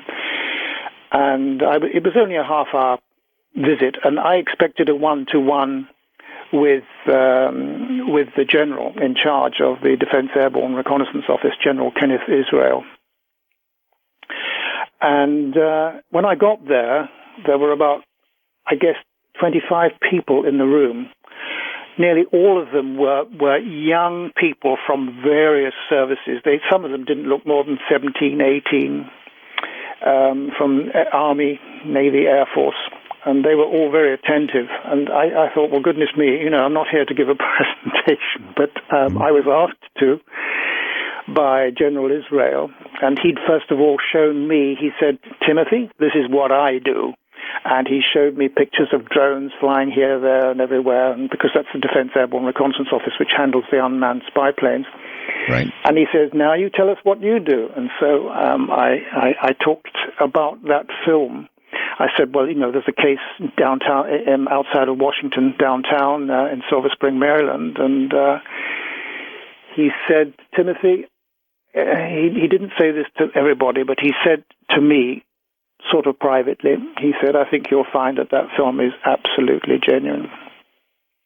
All right. You said the Adamski case was certainly one of the best. Certainly one of the best in terms one of the best. But you also said controversial, right? Of course. And what is controversial about it? You've given me some pretty good stuff here about the film. In other words, he claimed, for example, to have met Venusians and Martians and stuff like that. But I think he was certainly very sincere, and I knew a lot of people who knew him well. And since I myself had encounters with people similar to those he described, who were obviously highly telepathic, it kind of reinforces my belief, if you like. Belief's not the best word to use, but that is the case. I certainly can't prove it. No, I understand. But even you should be given pause when he claims to have met with Martians. Now, we're pretty familiar with the current state of Mars. Well, yes, go ahead. Yes, but we not everything is revealed. I mean, it's quite possible that there are bases on Mars which are used. Not just by aliens, but by our own people. United States. I don't know how aware you are of the activities of U.S. Air Force Space Command, but there's a lot of information that they have had their own shuttle fleet for decades, operating from an island in the Pacific Ocean, and there's a lot. I've actually heard this. That we have a complete secret space program. Yes, and this information came to me from Paul LaViolette, an excellent book. Yes, I indeed. forgot the title of it, but I've cited it in my book, and I met the guy, and he's very, very convincing. And he says that there have been regular shuttle flights by U.S. Air Force Space Command to Mars. So not everything we're told is true. And I think I believe Paul LaViolette and the information that he's acquired over years. Oh, okay. So you believe that we have bases on Mars. What about the Moon? Same. Yeah. We have bases on the Moon as well. Sure. Wouldn't, if we did have such a thing, and if we had a secret space fleet, and I've considered this because I've been told this by many, including, by the way, Richard C. Hoagland, Mm-hmm. I think he has that belief. And I would ask a lot of, I guess, impertinent questions like, well, we've got a lot of amateur astronomers. Surely they would have noticed craft on the way to the moon and Mars and such coming and going. That would be something somebody would catch. Well, Adamski certainly did. He was the first to catch them since, like 1949. He started taking films through his telescope, and some of his photographs are absolutely superb, showing some of the giant mother craft, and as well as some of the smaller craft. Mm-hmm. You said his film was examined by who? Eastman Kodak in Rochester. Eastman Kodak, and that really was back when we had film. So yeah, old 8mm film. Okay. Yeah, that's what the film was taken on. Okay, fine. The Eastman Kodak, I'm presuming they made some sort of report, attesting to the validity of the photographs? Well, if they did, I'm not aware of it, but certainly I know that a lot of investigations were made at the time. As to a report from Eastman Kodak that's been published, I'm not aware of it. I would have heard about it, I'm sure. All right. I'm sure you would have, yes. Maybe they consider it too sensitive or too embarrassing to talk. I mean, I don't know. Right. I could file a Freedom of Information Act request, I suppose, mm-hmm. which I last did with NASA a couple of years ago, which was quite amusing. Under the Freedom of Information, I asked about that confidential, that classified conference that took place in Italy, which I referenced a while back. If you remember, my friend Pamela Hanford was there, and there's Neil Armstrong and Buzz Aldrin and German Professor Schwartz, lots of other people. It was a classified conference. I filed a Freedom of Information FOIA request to NASA, and they said no such conference took place. And, a friend of mine gave a presentation there, so that's nonsense. So clearly they're lying about stuff. And then, quite casually, my partner, my girlfriend, just Googled the conference, and there's some details of it actually online. So it's actually nonsense. It's just ridiculous filing a Freedom of Information Act to find out that they say it never happened. It didn't take place, but there is strong evidence that it certainly did. Well, I guess you've got to try. Yeah. Now, you're also claiming a big technological transfer from alien beings to human beings. Absolutely. That they have given us a great deal of technical information. No question about it. Do you know of what sort? Well, I can give you one example. There's a guy called Carl Anderson who, there's a chapter, I think it's chapter 7, in 1954, he was with his family and relatives they witnessed the landing of a disc-shaped craft on 2 occasions in the Mojave Desert. And several of the witnesses signed sworn affidavits testifying to these events, and I've reproduced one of those. And a few years later, Carl Anderson claimed to have been taken up in a craft and given instructions relating to alien propulsion technology, which he was asked to pass on to some distinguished scientists. For example, Professor Herman Oberth, who I met in person, by the way. I went to his home. And Dr. Werner von Braun. Thus began a transfer of alien technology to our Earth scientists. So that has been going on for a very long time, and we have the technology, and many U.S. Air Force pilots have been flying these things since the 1950s. These craft have been given us. Now, you might ask, why on earth would they give us such advanced technology? The reason is simple. Earth is absolutely of prime importance in this neck of the woods. Obviously not in the galaxy. It's certainly not unique in the galaxy, but in this neck of the woods, it's unique, and others have vested interests in. Can you tell me why? Of this planet. Can you tell me why we are that important? Because they say it's unique in this neck of the woods, and they have a vested interest in it. And furthermore, there is a serious threat from other races to this planet. There is a conflict situation which has been going on maybe for thousands of years. I don't know. But some aliens have been based here for millennia, in my opinion. And they say that there is a threat to Earth, and that it is the greatest threat is posed by some races who want to take over. And I've gone into a lot of detail about that.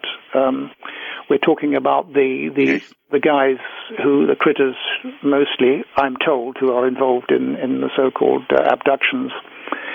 And the purpose of the abductions is to create a hybridized race which will be more suitable to adapt to planet Earth. So there is a takeover bid, or was. I do not know what the situation is like now, but that is what I have learned. And it seems, these things are likely after all. We plan to go to Mars. I said plan, we're already there as the U.S. Air Force Space Command is alleged to be there. So there are... Right. You said there was a conflict, essentially a conflict going on over us because of our special something. Now, do you know what races or beings are involved in this conflict and why? Well, the beings that are involved are the so-called some of the bug-eyed beings. I mean, there are different varieties of these smaller critters, that's for sure. But I think what I've been told is that these creatures have or had a long-term plan to create a race of alien human hybrids, purportedly to make us more peaceful. Their true purpose, however, I have been told by a Washington source, is to create a passive human race incapable of violence by eradicating the human emotions that enable us to survive, thus laying us open to conquest. Now, as I say, if this has been a long-term stratagem, I've yet to see much evidence of the human race becoming less violent. I was about to suggest exactly the same thing, and I have only to read tonight's news here in the U.S. to absolutely confirm that fact. If that's what they're trying to do, it's not working. No, well, I hope not. But I'm told that a number of their bases were guarded or are guarded by elements of the United States military, and that a select cell within the Army worked with other security cells in Air Force and Navy, and around 100 personnel from the Air Force Office of Special Investigations, AFOSI, were involved. You just said we are guarding their bases here, yes? Some of the aliens are guarding our bases, that's for sure, yes. Oh, guarding our bases? They're guarding our bases? Yeah. Wait a minute. Let's get this straight. If you don't mind, hold on a sec. Let's get this straight. Who's guarding whose bases? I've been told that some of our own military are guarding alien bases to a certain extent. And I don't know if that was going on years ago. I do not know if that is still happening. I have no idea what's going on right now. Did anybody ever mention where any of these bases were located? No. I see. But as I say, they were. This was part of what was called Project Aquarius, allegedly, and a number of these bases were guarded by elements of the U.S. military from Project Aquarius. Also, Air Force Office of Special Investigations were involved. Well, they deal more or less full time with the UFO situation, as you probably know. Mm-hmm. And when I had that meeting at the Defense Airborne Reconnaissance Office with General Israel, he confirmed for me that AFOSI was involved in investigations, since the phenomenon seemed to him to be more of a policing problem rather than one affecting national security, which is an interesting comment. Yes, it is. Adamski referred to one craft 3,000 feet in length. Is that correct? Yeah, I believe so. There are these alleged huge motherships, absolutely huge. One would think that they would be absolutely spotted and photographed. I mean, they're so big that if they were actually hovering within Earth's envelope atmosphere, they would be really photographed a lot. Well, there are quite a number of photographs, not taken not just by Adamski, but of others, of these close-ups of some of these huge craft, which there are photographs which are available. But everybody always asks why they show up in all of these remote places and don't fly over major cities in the world, London, New York, LA. Well, the thing is they do, but it's rare, I have to say. For example, in 1955, in a suburb of London, this was in July 1955, there was a heat wave at the time, 2 flying saucers landed in Bexley Heath, a suburb of London, and a friend of mine was one of the witnesses, Margaret Fry. She's still alive to this day, very good UFO researcher.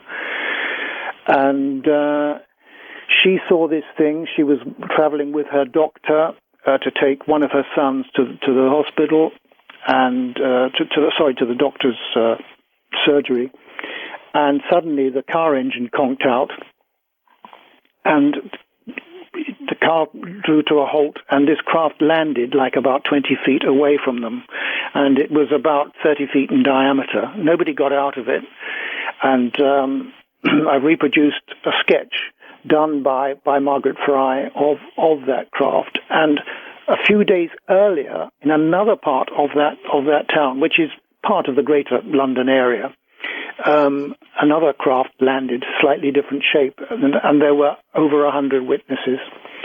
And the Ministry of Defence tried to confiscate all sorts of information from people about it and asked people not to talk about it. It was in the interest of national security to talk about it, and so it was sort of kept. It was dampened down for years until Margaret and some other people came forward. And I've spoken to several of the witnesses, and I'm convinced it's very, very credible. And these things have landed in other countries, many other countries as well. Timothy, somebody who names himself Cardiopanic, interesting name, apparently wants to test his heart and is asking you where we can see film or pictures that you were talking about, Adamski pictures. Surely they're on the web somewhere from Canada. Well, I've got a few in my new book, including one that's very seldom reproduced, which is a close-up through a telescope Adamski took of one of these bell-shaped craft, and often that picture isn't fully reproduced. I have reproduced the entire picture, which gives a better perspective of the whole thing. So that's in the new book. But other pictures I've published of quite a lot of the Adamski pictures in previous books, like Beyond Top Secret, Above Top Secret, and some other books. Mm-hmm. Okay. What we're going to do here is take a brief pause and pick up on this. You might consider whether there's anywhere on the web that we can find these things. Just take a quick look. I'm sure the Adamski photographs are there somewhere. From the high desert and the great American Southwest, this is Dark Matter. All right. Timothy Good is my guest. And here's a question that comes in for you, Timothy, from Rich of Pennsylvania. He says, incredibly speculative. Instead of only referencing evidence of others, some pictures or actual evidence would be great. We are unique, and there is a conflict over us, but why and who? So let me reference the first. The Adamski pictures, are they available on the web as well, do you know? You know, I've never looked, Art. I see. I've never looked at, because I've got them all, including some original prints. So yeah. Right. Well, listen, it has been quite an evening, and I want to thank you for being on. We're going to cut it a little short here. But again, I want to thank you for being on and joining us tonight. It's my pleasure, Art. Thank you very much. All right. Take care, and I hope the weather treats you well in London. Once again, thank you for being on the program. And that's kind of where I'm going to hold it right now. And what we're going to do is open lines. So, back there in D.C., Evan, open the lines right now. That's, by the way, the name of my a board op in Washington, D.C. His name is Evan. And now Evan is going to answer the phone and probably ask you your name and where you're calling from, but that's all.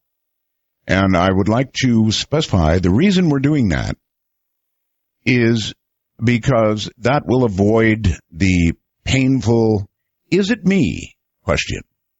I do understand that when you get on the air, it is difficult to know that you're the one. We have many, many lines attached to all but one number. And that number, by the way, is 855-REAL-UFO.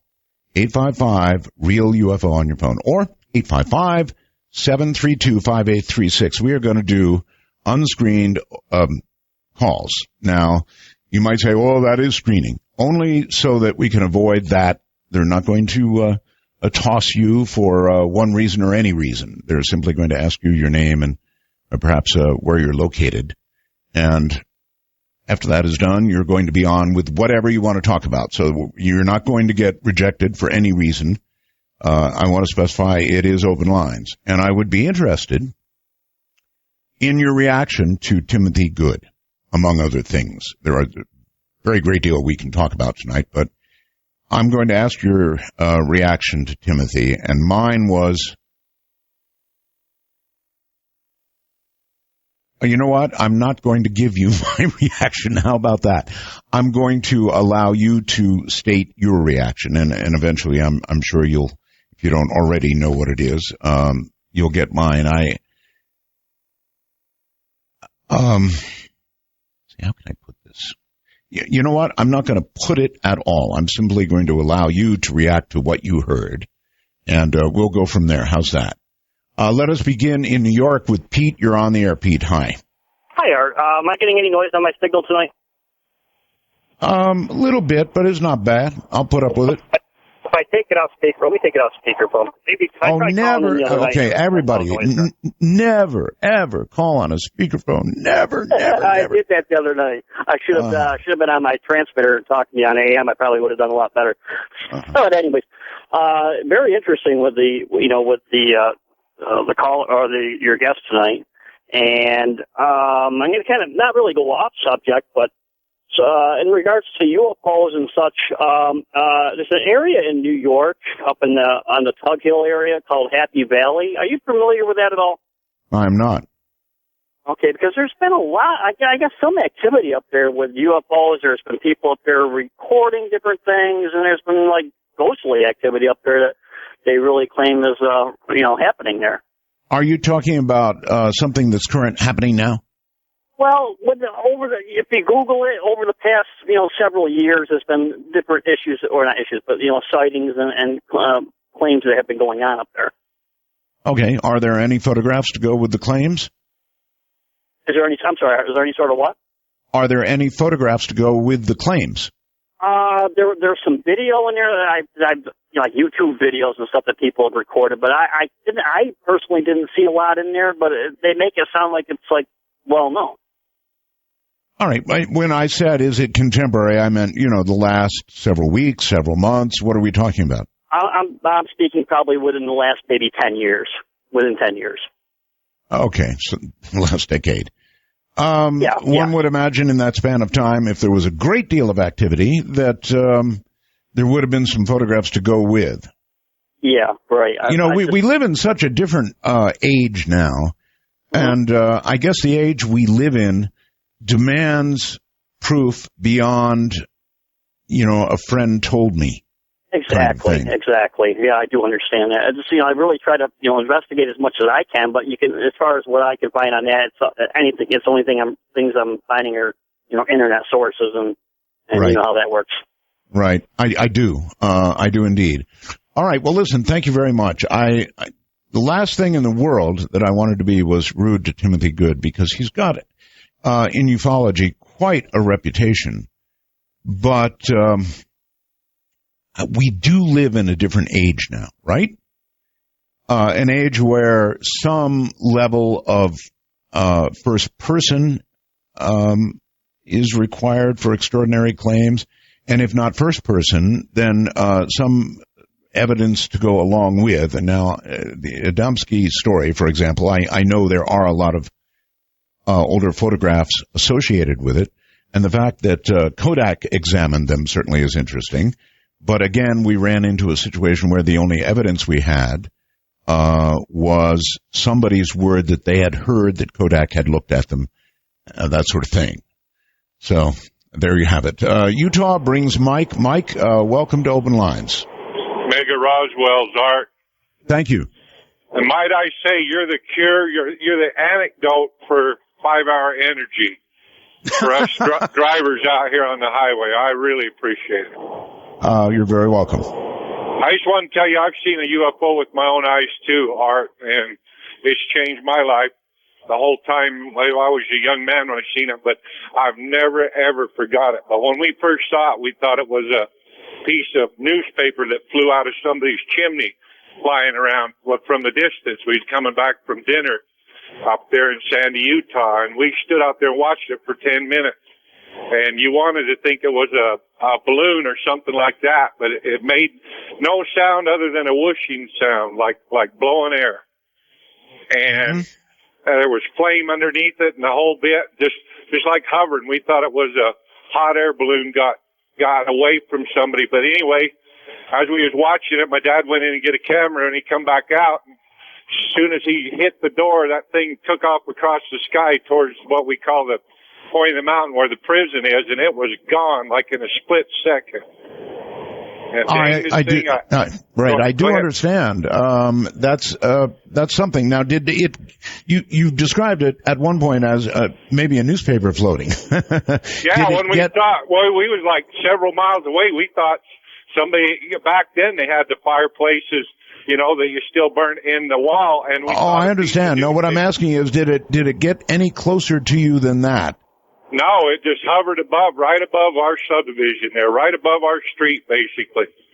And when I was a young man too, we also saw a balloon that got away from a road show or something they was doing. One of them that they'd give you rides in it with a rope, and it broke loose, and that's what it reminded me of. And there was people in it when that broke loose, and it finally crash landed somewhere several miles away. But when we saw it, we thought that's what it was. Your mind kept wanting to tell you it was a helicopter, something like that. But as it turned out, whatever it was supersonic. I mean, it took off and it was gone, just hovering above the subdivision. Yep, that's the kind of thing, thank you very much, that will convince you. Newspapers don't take off supersonically. And there is a division now in the world, and it's between those who have seen personally these things and those who have not. And I do truly understand the doubt of those who have not seen. There's nothing like seeing with your own eyes. It changes you, and you will always remain thusly changed. But if you haven't seen it and you're only hearing descriptions, or worse yet, my best friend talked to somebody who saw, it's not enough. It's not convincing in any way. And maybe it is that we live now in a different, more modern age. I don't know. Let's go to California and Gordon, I believe it is. Gordon? Yes, hello. Hi. Glad to have reached you. I got a couple of things. One is something that I saw personally, and this was 30 years ago when I was a kid. But what looked like a meteor streaking across the sky, and I thought, wow, that's really cool. And then all of a sudden it made a right angle. I said, okay, meteors do not do that. Yes. But, it was so far away, it was just like a streak of light. But I have an opinion that I would like to throw out there. you hear a lot of people saying, okay, if we do have aliens coming here, why? Why would they come to this little blue dot in the middle of the galaxy? That's really what I wanted to ask Timothy, but he didn't have an answer for it. If they're fighting over us, if we are in some way special, I would really, really love to know what that is. Yeah. I have an opinion. Have you ever read or heard of a book called the Urantia book? Yes. Okay. Then, have you read it? Are you familiar with it? I am, yes. Okay. Could it be possible that they're coming here because of what they call the world of cross? Oh, you want to explain that? Okay. According to the Urantia, who we call Jesus Christ, the Urantia book calls Christ Michael, is the star for our local universe.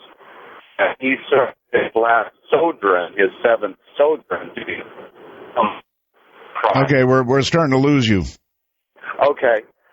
He's the sovereign, supposedly, of our universe, yet he became a human to experience being human on Earth. And these other worlds apparently are aware of that. And could they be coming here because we are what they call the world of the cross, where Christ died? All right, I can't deny that any of that could be. I have talked to people, for example, like John Lear. And John gets pretty far out there in his description of human beings as containers, and that the fight is over our collective souls. And John told quite a reasonable story. I mean, out there, but in terms of believability, he actually came forth with an explanation that it is a fight over our souls, and one might imagine that to be true. What do you think? That's the special something about us. Oklahoma brings Stu. Hello, Stu. Yes, sir. I was calling about, is this Mr. Bell? That would be me. Oh, sevens and threes to you, Minnie Roswell's. I've got a question about, if we'll ever get to hear a guest talk about like number stations on shortwave. Have you seen the movie? No, I have not. That's what I was kind of prefacing it to, because I hear there's a new movie coming out. Oh, it's already out. It's called The Numbers. Yes, it's called The Numbers Station. It's actually quite good. I watched it, I think, a couple of weeks ago. And it's very well done. Are you familiar with numbers stations? Yes, sir. Well, as far as UVB-76 and the others out of China, but not any stateside ones, no, sir. Well, okay, there are on shortwave, folks, for real, number stations. I should have recorded one of them, and I will record one of them. You will encounter them on virtually any frequency on the shortwave band. And when you do, you will hear something. You will hear a young lady normally, simply sitting there reading something like this: 9, 17, 24, 99, 97. And it just goes on and on and on. And it is a popular belief that these are spy stations, that these codes are given out to bring specific instructions to agents around the world in foreign countries. And that's, of course, the premise of the movie called The Number Stations. It's kind of interesting. It's frankly, when I watched the movie, my expectations were not very high, and they were exceeded. It was quite good. It's a good drama, and in real life, number stations are quite. quite interesting. Let's go to Georgia and Chris. regarding what the previous caller was talking about, maybe why aliens visit us, maybe they know that we're as unique as they are. Maybe it's just us and them. I think if there is anything unique about us, it's going to be our souls. And that's where I kind of agree with John Lear. I mean, otherwise, we're interesting. We're an evolved life form, at least to some degree, right? Some more than others, I would add. But if there's a reason to be interested in us, it's got to be something more than we understand presently, I would think. Right. Well, listen, it's a pleasure to talk to you, and it was only a couple of years ago when I said to myself, I wish I had a chance to talk to Art Bell, and now I get that chance again.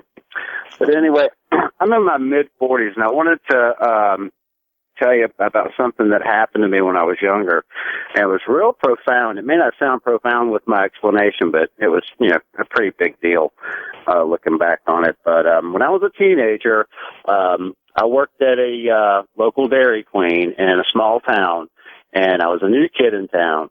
And after work at night, the other kids, they just wanted to take me out and show me around. And they took me up to this mountain. It was kind of in the country and in the hills. So we went up to, they were country folk, and we went up into this mountain, and they said, oh, there's this cave up there. It's a haunted cave. So some other kids from work, it was some guys and some girls. We go up into that cave into the mountain, and there's this one particular girl that I was, playing around with and teasing at work all the time, and she was with the group. And when we were walking into the cave, there was this little nook or like a, place where I could kind of dip into like this hole and crevice and hide. And I figured, well, on our way out, I'm going to dip into this crevice, hide, and I'm going to scare this girl coming out.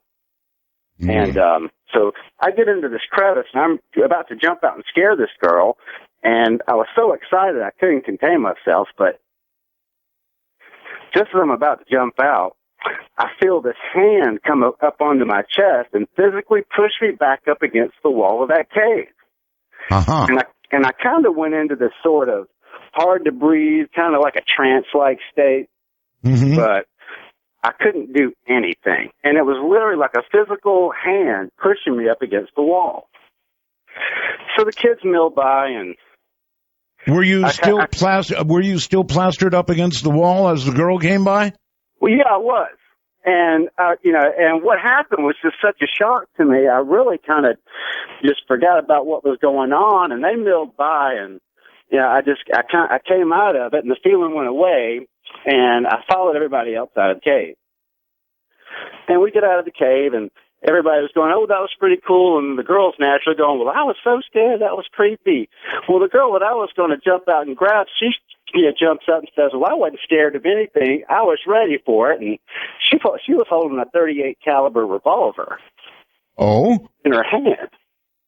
Oh. And I'm just wondering, what was that? I mean, it wasn't like an intuition or an instinct, because I was about to leap out and grab that girl. That was my full intention, was to jump out, grab her, scare her, and get a big laugh. But so in other words, an iron hand saved your butt. You could say that, but it was very profound, and I'm just wondering if anybody has ever experienced anything like that before. Well, that's a hell of a story. I'll give you that. Pretty cool, actually. Well, see, the thing is, Art, it happened one more time about 5 or 6 years later at a red light, where the red light turned green. I'm the lead car in the intersection, and that unseen hand is back on my chest, and I can't really think or breathe or concentrate or do anything for about 5 seconds. And when it goes away, the cars behind me honk their horn, and I proceed into the intersection just in time to stop as a truck runs the red light just where I would have been had that not had happened. So you have a guardian hand in your life. Well, I'm just wondering if that's ever happened to anybody else, because why would that happen to me? People get accidentally shot all the time. People get T-boned in intersections all the time. Yes, they do. I mean, but you have been saved by the guardian hand. Now, I don't know why, because there's nothing special about me, I'll tell you that. I'm just a single guy that lives with 2 dogs. There is now. There is now. All right, well, that's one whale of a story. Saved by the hand. Way better than talk to the hand, right? Saved by the hand. Had his life saved twice by the hand. Anybody else out there experience anything like that? Actually, that's a pretty cool story. David in Oklahoma, you're on the air. Hi. Roswell's, Art. Thank you. Yeah, back in 1999, I lived in Mount Vernon, Indiana. It goes along, it's nothing but cornfields all the way from it's about 5 miles from Illinois state line, and if you followed I-64, it ends up at Scotts Air Force Base. Uh-huh. I've heard stories before that Scotts Air Force Base had UFOs. Well, back in 1999, me and my kids' mom just got home. It was about 9:30 at night, and I looked off toward the Wabash River toward Illinois, and here come this light toward us. She goes on in, takes a shower. I get the kids out, take them into bed, come back out. I'm getting groceries out. And I just stopped because this thing is just coming so low. It flies completely over my head. It couldn't have been moving a half a mile an hour. It took like 3 minutes to get completely past me. And it was, and I had a yard light, out in front of my yard. Between the road and my front of my house, you probably got about 200 feet. Well, the thing completely covered from the road all the way to the front of my house wide, and it was probably a football field long. There was nothing, no sound, no crickets, I mean, you could hear the crickets, but there was no sound of this thing at all. It was totally amazing. And then about a few years later, well, it was back in 2006, I was up in Chicago, and I heard a guy describe it as an aircraft carrier was blocking the O'Hare Airport. And it was hovering above the O'Hare Airport, and this was on a local radio station in Chicago. I kind of remember that. Yes, and they described it the same way I'd always described it, as a floating city block, until I heard that guy describe it as a floating aircraft carrier, or I would say like a floating barge on a river, and it was amazing. And I could, I could see the blue. I could see windows. I didn't see nobody. But, I mean, it was just, it wasn't very tall. It had to have little people in there because, I could see that it was no wider than like a river barge, or the depth of it would be no deeper than a river barge. But it was so long. How little would the people have to be? I'm going to say you had to be 5 feet or smaller. Right. It was okay. And I've heard like Scott Air Force Base before from other people saying that's where they are doing these, I believe that's where the UFO, because you could leave Scott Air Force Base and you could go straight to where the UFO flew over me. And I went, and as the thing is coming into the yard, I went and snatched my kids' mom out of the shower, brought her out on the porch, and I was like, because we lived out in the country, there was nobody around, and I brought her out on the porch. She looks up at it, and she, her attitude was just mind blowing. She's like, "So what? It's a UFO." I'm like, "Oh, are you crazy?" I said, all right, thank you. That's too much. So what? It's a UFO. Big deal. I'm going back to the shower. That is funny. What is I think I've got a question for the audience. We'll see who's going to be willing. Oh, by the way, I have got Skype all ready to go. So I am going to qualify you all to call on Skype, and I'll play with it tonight. I've been wanting to play with Skype anyway, so it's a good night to play with it. Here's the way you contact me on Skype.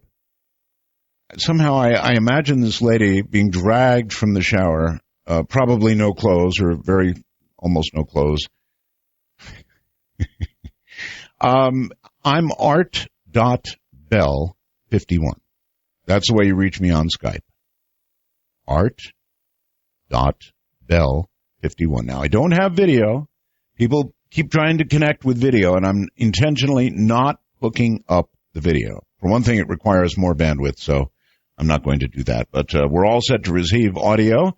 And if you're outside the United States, it absolutely is an opportunity for you to call in. I'm going to give the address one more time, and I hope you'll give it a try. I will absolutely answer it. art.bell51.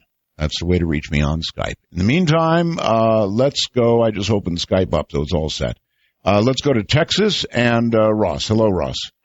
Good evening, Art. Pleasure to speak to you. I used to listen to you back in 95 and 96 a lot, and one story I've never forgotten, and I tried to call in during the Time Traveler segment you had a few weeks ago. I couldn't get through, but we all just get through whenever we're supposed to. I've never forgotten about Jonathan, or Single 7, the rogue time traveler. Could you please tell me what happened to him, because he went off the radio, and I never found out? Listen, I don't know what happened to any of my time travelers. What I can tell you is this. Almost all of them disappeared and have been virtually impossible to contact. I've heard rumors that Dr. David Anderson, who was a pretty convincing guy at the time, is still around or may be around, and I've got somebody trying to contact him, but look, almost everybody who claimed to be a time traveler is gone. What that means, I'll let you imagine for yourself. Oh, my. It was the best story ever. He had an answer for every one of your questions. Oh, yeah. It could have made a great movie. I don't know why no one made a movie out of it, but it was the best. Well, there have been a lot of time traveler movies since. Wow. He was just a rogue who separated from his pod and came back to keep the world warm so the Neem couldn't take over or something like that. I think that this program has inspired a lot of movies that you've seen since those years when we did those shows. A lot of writers were sitting around listening to my show and ended up writing stories that ended up becoming movies. We could have made a bundle. Anyway, one other question. Years ago when I was out here living alone on my property in Texas, I was camping out for many years, but somewhere in 95 or 96, I saw a shooting star hit the ground between me and the next town south of here. And I never went out there to see what happened. There was a friend of mine and his daughter out here. They were looking at the ground at the time, and they kind of saw remnants of the flash, and I told them about it. They doubted me until he went back to his town in Fredericksburg the next day and heard about it on the radio, because people from there had seen the flash from, 40 miles away. And it was between me and the next town, which was 10 miles south of me, and I never did go out to look for a crater, and I recently went on Google Earth to see if there was a crater of some sort, but the next day there were helicopters around, and that metal is probably worth a lot of money if I would just go out there and look for it. I was too busy building my house, and I never did go just look for the crater or any such thing. Well, if there were helicopters around, there probably were men in black and all kinds of things looking for what you wanted to find, and I'm sure they got it and you didn't. On Skype, hello, Frank, you're on the air. Can you hear me? Hello? Yeah, I can. No, you're all broken up, sir. No, might as well be from another planet. Not a good connection, but thank you for trying, Frank. Not a good connection. I'm sorry. I'm not sure whose side that was on, but we gave it a shot. Now, here's something important, folks, if you're able to do it. If you're going to try the Skype direction, please, if you're able to, number one, wear a headset mic, if you have one. That's ideal. If you don't have a headset mic, then what I would ask you to do is to get very close to the microphone on your speaker. I really, really, really want to experiment with Skype. I hope we get some good connections. Again, to call me, it's simply art.bell51. That's simple, and you'll get through. All right, let's go here, Arizona, and Derek. Hi, glad I made it through. I'm glad you did, too. There's been a lot of inspiring, kind of conversation about why we're important. And yes. I'd like to preface this with saying that I come from a strong Christian upbringing and believe every word of the Bible. If it's if some people think it's a metaphor, sometimes the metaphor is just as important. However, we're talking about aliens making hybrids, and I don't think, people when the Bible was written could relate to that at all. Mm-hmm. And I haven't been able to find anybody in any church, at least Protestant church, that would be willing to correlate what we know or think we might know about aliens with the Bible. A lot of them kind of just reject it, and I think it fits quite nicely. And as far as how we're important in this neck of the woods, to quote Timothy, I think it has something about us being created in God's image. And I also like what he said about... Let me ask you this, sir. Do you think that aliens, if they exist, are also created in the same image of the same God? Not at all. No? That's why we're unique. No. Oh, so God is unique. God is unique only to human beings and planet Earth. No. No? Let me. That is not what I'm saying. What I'm saying is God's everywhere. He's omnipresent and omniscient and omnipotent. But okay, if that's true, sir, then would he not be the God of another race as well? He is, but those races aren't created in his image.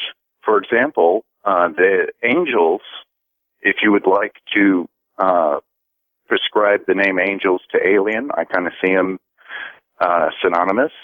You do? I kind of do. And in that line of thinking, I don't think that they have emotions. I think because of their telepathy. That's not consistent with the Bible, sir. I'm sorry. That's you're going way off track there. Either God is everywhere and everybody's God, or not. And angels equal aliens or aliens equal angels? I don't think so. I mean, your whole premise began with, I believe every word in the Bible. So that just doesn't work. I'm going to try Skype again. Brendan, you're on the air on Skype. Hello. Mega Roswell's Art. Well, thank you. You've got a good connection. Where are you? Santa Barbara, California. Santa Barbara. Excellent. Welcome to the program. It's really good to have you back. Thank you. Thank you. No, it's just, it's incredible. But tonight didn't go well. No, it didn't. And I'd actually, been so excited that I signed up for Sirius. And you know what? Let's examine, or you give me your opinion of what happened with Timothy Good. I think he's a gentleman. Absolutely. I think that he might have been a little bit too gentlemanly, but I do think that, and this is going to be tough, Art. That's push right. Back here a little bit. Okay. I'm gonna push away. You're so important to me, but Art, I think you should have read the book. I should have read the book. Here's the thing. I read a lot, sir. Hold on just a second. Hold on a sec. Yeah. I read a lot of my guest's book. In fact, my guest's book, excuse me. I got a signed copy of last night's guest. I didn't know that I had it until after the show. So I do it after I've had the guest on. And the reason is this. I don't want to get a guest on the air who just says, you know what? It's in my book. If I ask them a question, it's in my book. Is not a good enough answer for a talk show. When you're doing a talk show, you want actual information. And so even if they've written a book, you want them to be able to tell the audience about whatever the story is, and not just sort of say, it's in my book. Yeah. And, I think the book, as far as, I've read so far, does contain a lot of firsthand witness testimony. He goes and he interviews some people with some really excellent stories. But I don't know why he didn't talk about that. And I think maybe it's because, he wasn't prompted to, or maybe he's just too sweet. Sweet. Well, anyway, you can't fault me for not trying, sir. I tried to get him to go toward, firsthand evidence. I tried to get him to go toward things, but it all came out sort of third-handish. Yeah. Or read my book. Well, thank you. Listen, and last thing, I wanted to say that since we you as a family, every time my dad gets a nosebleed, he says, "Oh, it's the implant." So, you've played a large role in, my family dynamic, and we appreciate all your work in that regard. I appreciate your call. Thank you very much, and take care. So there you have it. And now we've got a zillion Skype calls there. They're just coming in by the boatload. So let's go here to Arizona and Bill. Hi, Bill.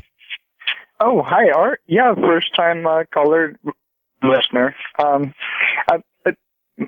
I'm really I'm kind of concerned with your first story, the whole thing in Japan and Fukushima. Those people are volunteering to die that are going to be doing those rods, and we all need to really have our minds focused that they can all get it done. Otherwise, it's been great to listen to you, Art. If tomorrow doesn't go well. I really... No, this is not... Well, first of all, understand, it's not tomorrow, although I always worry about tomorrow, but this is going to be going on for about a year. It's going to take them about a year to transfer these fuel rods safely, and it's all going to be a human operation. This is scary stuff. Right.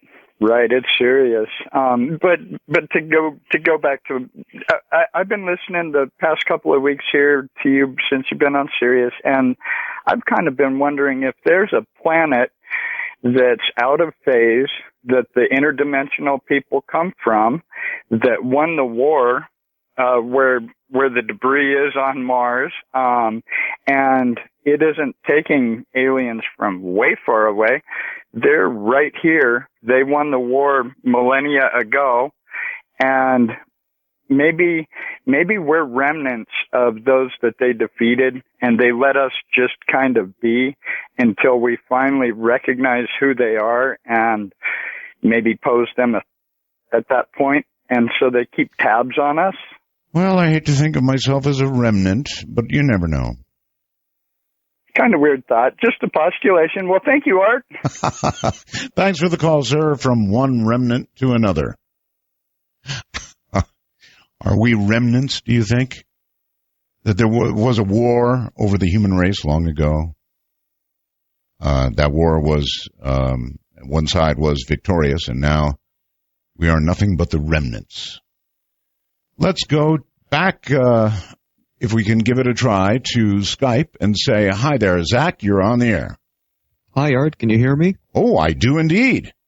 Oh, excellent. Thank you very much for having me. Mega Roswells and 51s from Belgab. Thank you. Where, as a matter of curiosity, the Lisa Lam case that you talked about last week. Uh-huh. Where are you?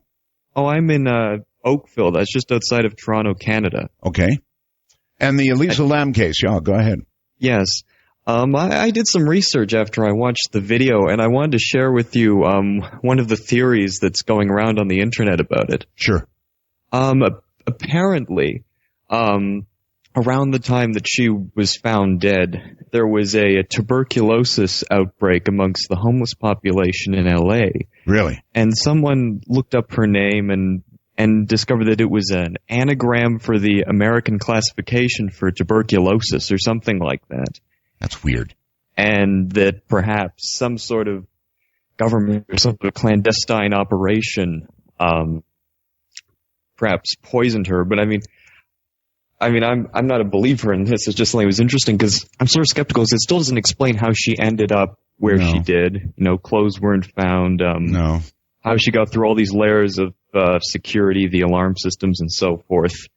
Which brings another one where they were saying that perhaps she used, or not she, but whoever offed her, used some kind of cloaking technology. Apparently there's a Canadian company, oddly enough, that apparently has come up with it. And that some sort of, she may have just been a victim of some sort of test operation. Maybe.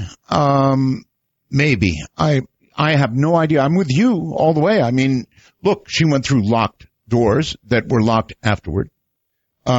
She went to a place that it's very unlikely she would go. She went through alarm systems that didn't go off. There's so much about the story that is just too weird. Right. I mean, one thing also to consider is that the hotel was rather decrepit, and it's possible that some of the security measures could have failed at the time. That's another thing that comes to mind. Possibly. I have no answers. None at all. I mean, well, neither do I. I mean, it's interesting. I mean, I just thought I'd share some of the things that people are talking about. I mean, I personally don't think we'll ever get to the bottom of what happened to her. I think you're right. We're never going to get to the bottom of it, but it stands out as one of the weirdest cases. And to this day, if I sit down again and I watch that video, it totally creeps me out. Oh, yeah, me too. Yeah. I appreciate the call. Thank you very much. And take care. Totally creeps me out. There are, and I've got another one, a ghost in a hallway and all that sort of thing. But there's something about that case and that video that is creepy, over the top creepy. All right, let's see where to go. Let's go here to Iowa. And Tom, you're on the air. Hi. Hello? Well, maybe I didn't punch the button. Let me try again. There we go. Tom, I think you're on the air now. Hello? All right, how you doing? Just fine, sir. Good. Yeah, I've been trying to get through to you. I sent you a wormhole message about, I thought, praying mantises were aliens, and then all of a sudden, a couple of days later, some lady came on the show, remember that? And she said there was like 8-foot praying mantises. I do recall, yes. I thought that was kind of cool. But, yeah, I lived in, I was born in like Lake City, Minnesota, and one day I was walking home from town. It was like in the early 60s. Yes. And I remember this, but I don't know if it's true or not, but my neighbor a block down the road was looking at something, and I asked her what she's looking at, and she pointed out this big flying saucer just hovering in the air north of town there. And I like I said, it was in the 60s. I still remember to this day seeing it up there, but I don't know what happened to it or anything, how it disappeared or left, but I've been trying to get a hold of you and find out, have you heard of anything like that, or? I've heard of nothing but things like that, sir. Again but that and again and again. particular one. Right, no. yeah. Not that particular one, but like them, sure. A million of them. In fact, we almost shouldn't tell these stories because they are that common. I saw a flying saucer. Well, yeah, me too. I saw a triangle. Me too. So they're not uncommon. They're extremely common. The question is how we flush out what they really are. In my opinion, it's just my opinion, they're not from here. Is there a possibility they could be, that we're doing something that secret? Yes. Now, to go to something that Timothy Good said, and maybe some of you want to reflect on this, I have a very difficult time, and I know Richard C., if he's out there, is going to be hearing this and going, oh, come on, Art. But I have a very, very hard time believing that we have a secret space program. Something so secret and so incredible that we're putting things on the moon. We have bases on the moon. We have bases on Mars and beyond. I truly don't believe that. I would like for it to be true, but I don't believe it. All right. On Skype, you're on the air from where I don't know. Hello. Sun Jim, is that correct? Yes, it is, Art. Can you hear me? Yes, and I can't pronounce your name, so help me. You can call me SJ. I'm a West Coast fisherman. Oh. And I've got some great stories for you. But I wanted to talk to you about the lighter side of aliens, and also about God. Well, I'm glad aliens have a lighter side. Let's hear about that. Well, for one thing, I've always suspected that a lot of the crop circles are done by alien kids that are on field trip to Earth. And it's part of their classwork. And the guy says, look, we've been teaching you about the solar system and galactic references and connections, and draw it on that field down there just for the fun of it. And the kid gets on as, basically a supercalifragilistic. Remember those Etch-a-Sketches? Well, they've got one that's century. No, you're not trying to tell me that Romney has been doing any of these crop circles, are you? Oh, God. The humor that's inherent in our situation needs to be brought out, because sometimes the irony is all you can live for, you know what I mean? You said, oh, God, you were going to mention God as well, so. Yeah, well, I have this other theory that, since we all have a part of God inside of us, I was thinking it's possible that God has all of us at the same time. So that would determine what God is at any given point in time.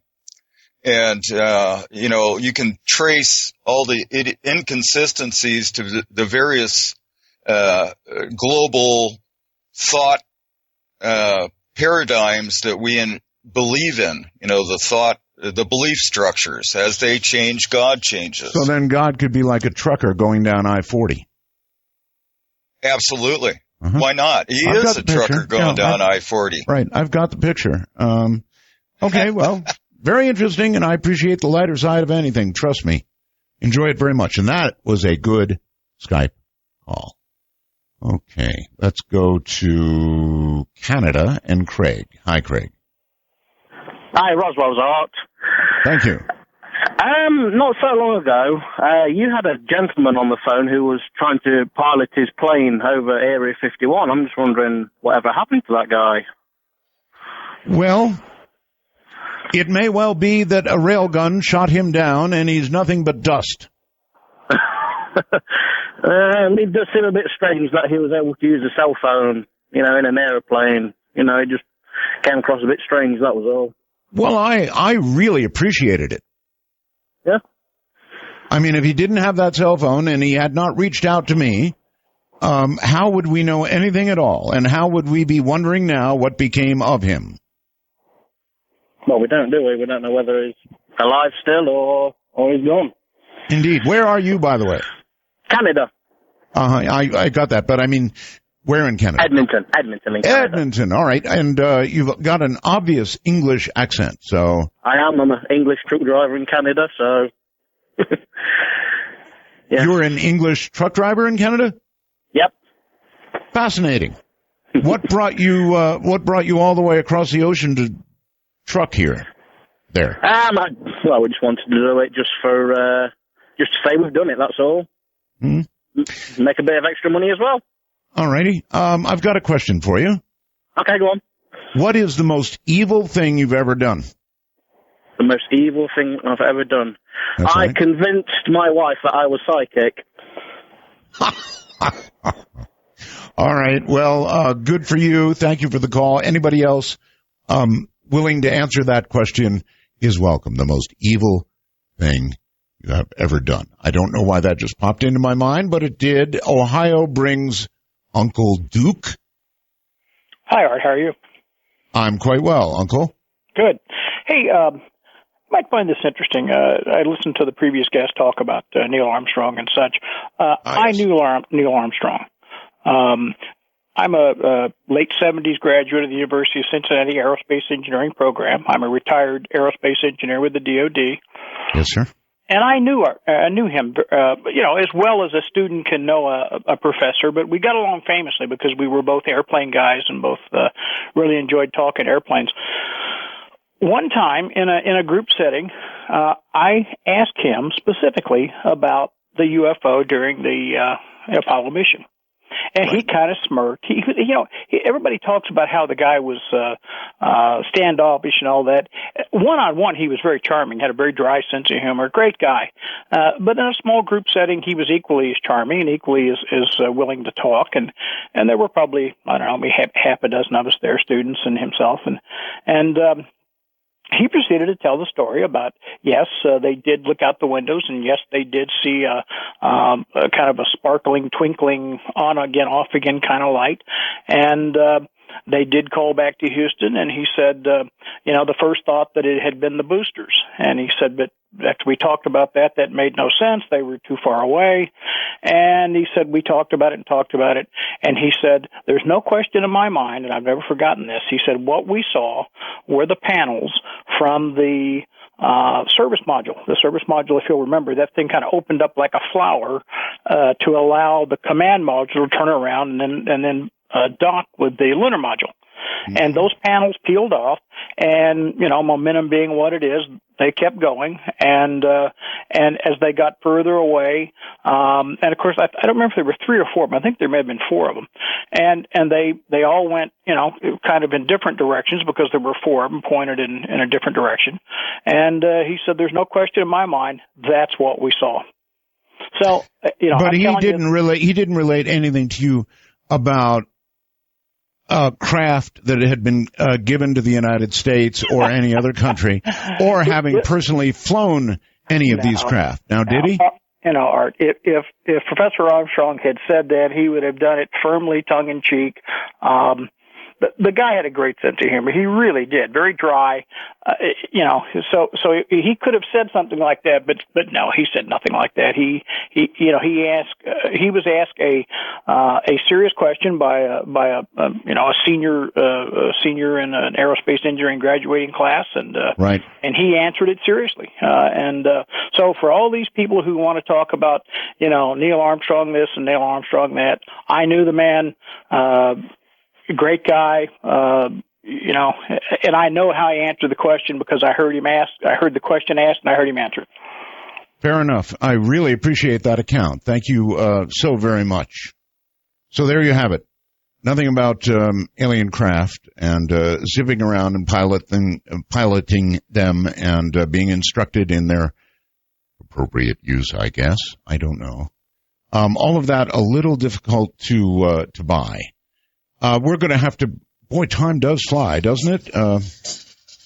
My goodness. All right, we'll break here for a moment. When we get back, we'll continue to answer these banks of calls, and you should see them coming in. Holy mackerel. This is Dark Matter. All right. See all those phone lines blinking away there? Skype blinking away, going crazy. I'm going to ask everybody right now on hold the most evil thing they've ever done.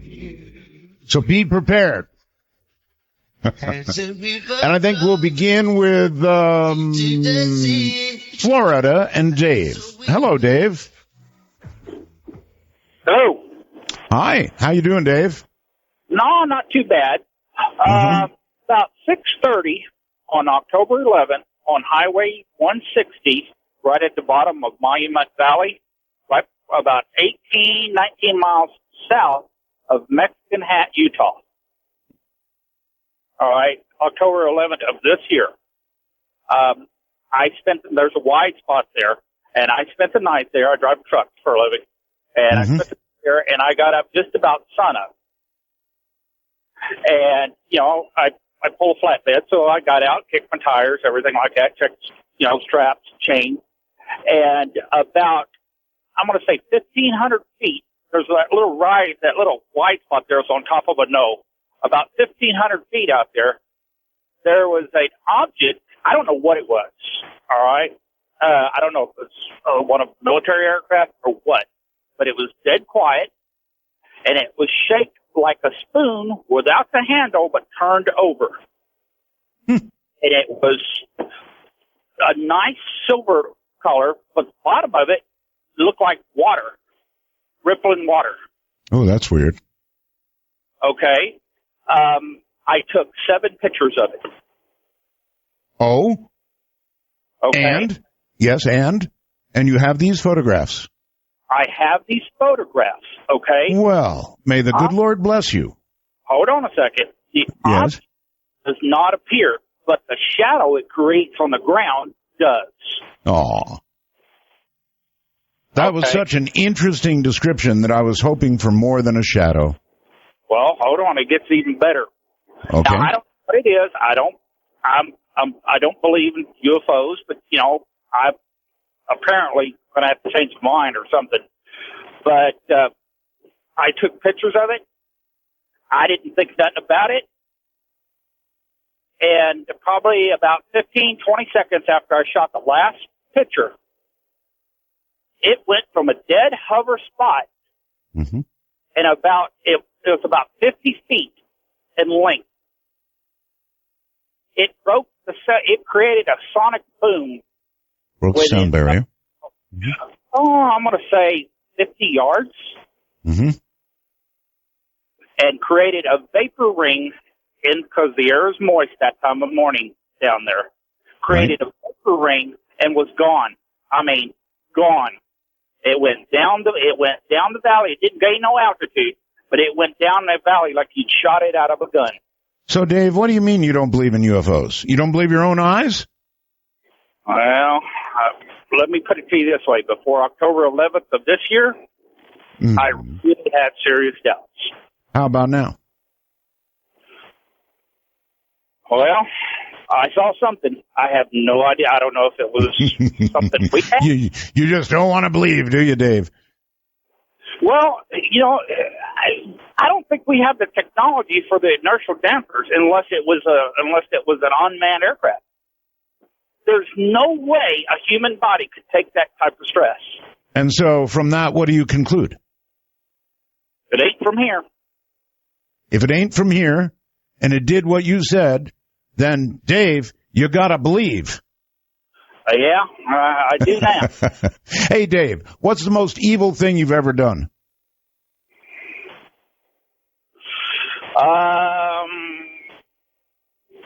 Spike the opposite water bottle. The opposite team's water bottle when I was in high school. You spiked whose water bottle? Football team we were playing. You spiked the entire team? Well, we spiked their coolers. Their coolers? That would be virtually everybody then, huh? Pretty much everybody on the other team. Yeah, how was the game? We lost. We always lose. All right, Dave, thank you. Good answer. Really good answer. Let's go to Michael on Skype. Michael, hello. How you doing? Better by the minute, Michael. Art? Yes. I want to start out by saying raging vertebrae. Yes, you're going to have to rage a little closer to the mic because you're dropping out. My question was, I've always tried to put myself in position to see a UFO. Spent some time out by your house at Dumont Dunes, rode to the top of the dunes and sat there for hours looking out. And Michael, I would like to state right now that my house is not a good place to see a UFO. I'm trying to discourage this activity.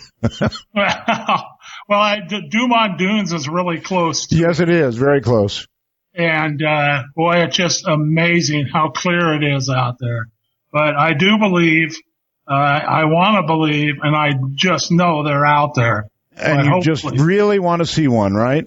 Oh, more than you could ever imagine. Matter of fact, I used to take my radio up there and listen to you on KDON. All right. Well, stay away from my house, Michael. Okay. All right. See you later. Thank you. People come to me. And it's pretty easy to recognize because, well, first of all, of course, my house is fenced. But it's a dead-end road, so you can't miss them. They come cruising by very, very slowly, and then they stop at the end of the road, dead end, and they turn around, and they come back, and very, very slowly they're moving, and then usually they stop. You see a camera eke out the window and take a number of photographs, and then eventually they continue on.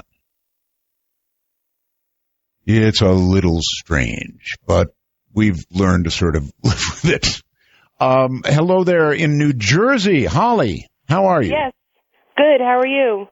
Just spiffy. I just want to tell you, you are a radio god. No, I'm not. I love you. Well, thank you. I appreciate that. A god I am not, though. Trust me. Two parts, actually.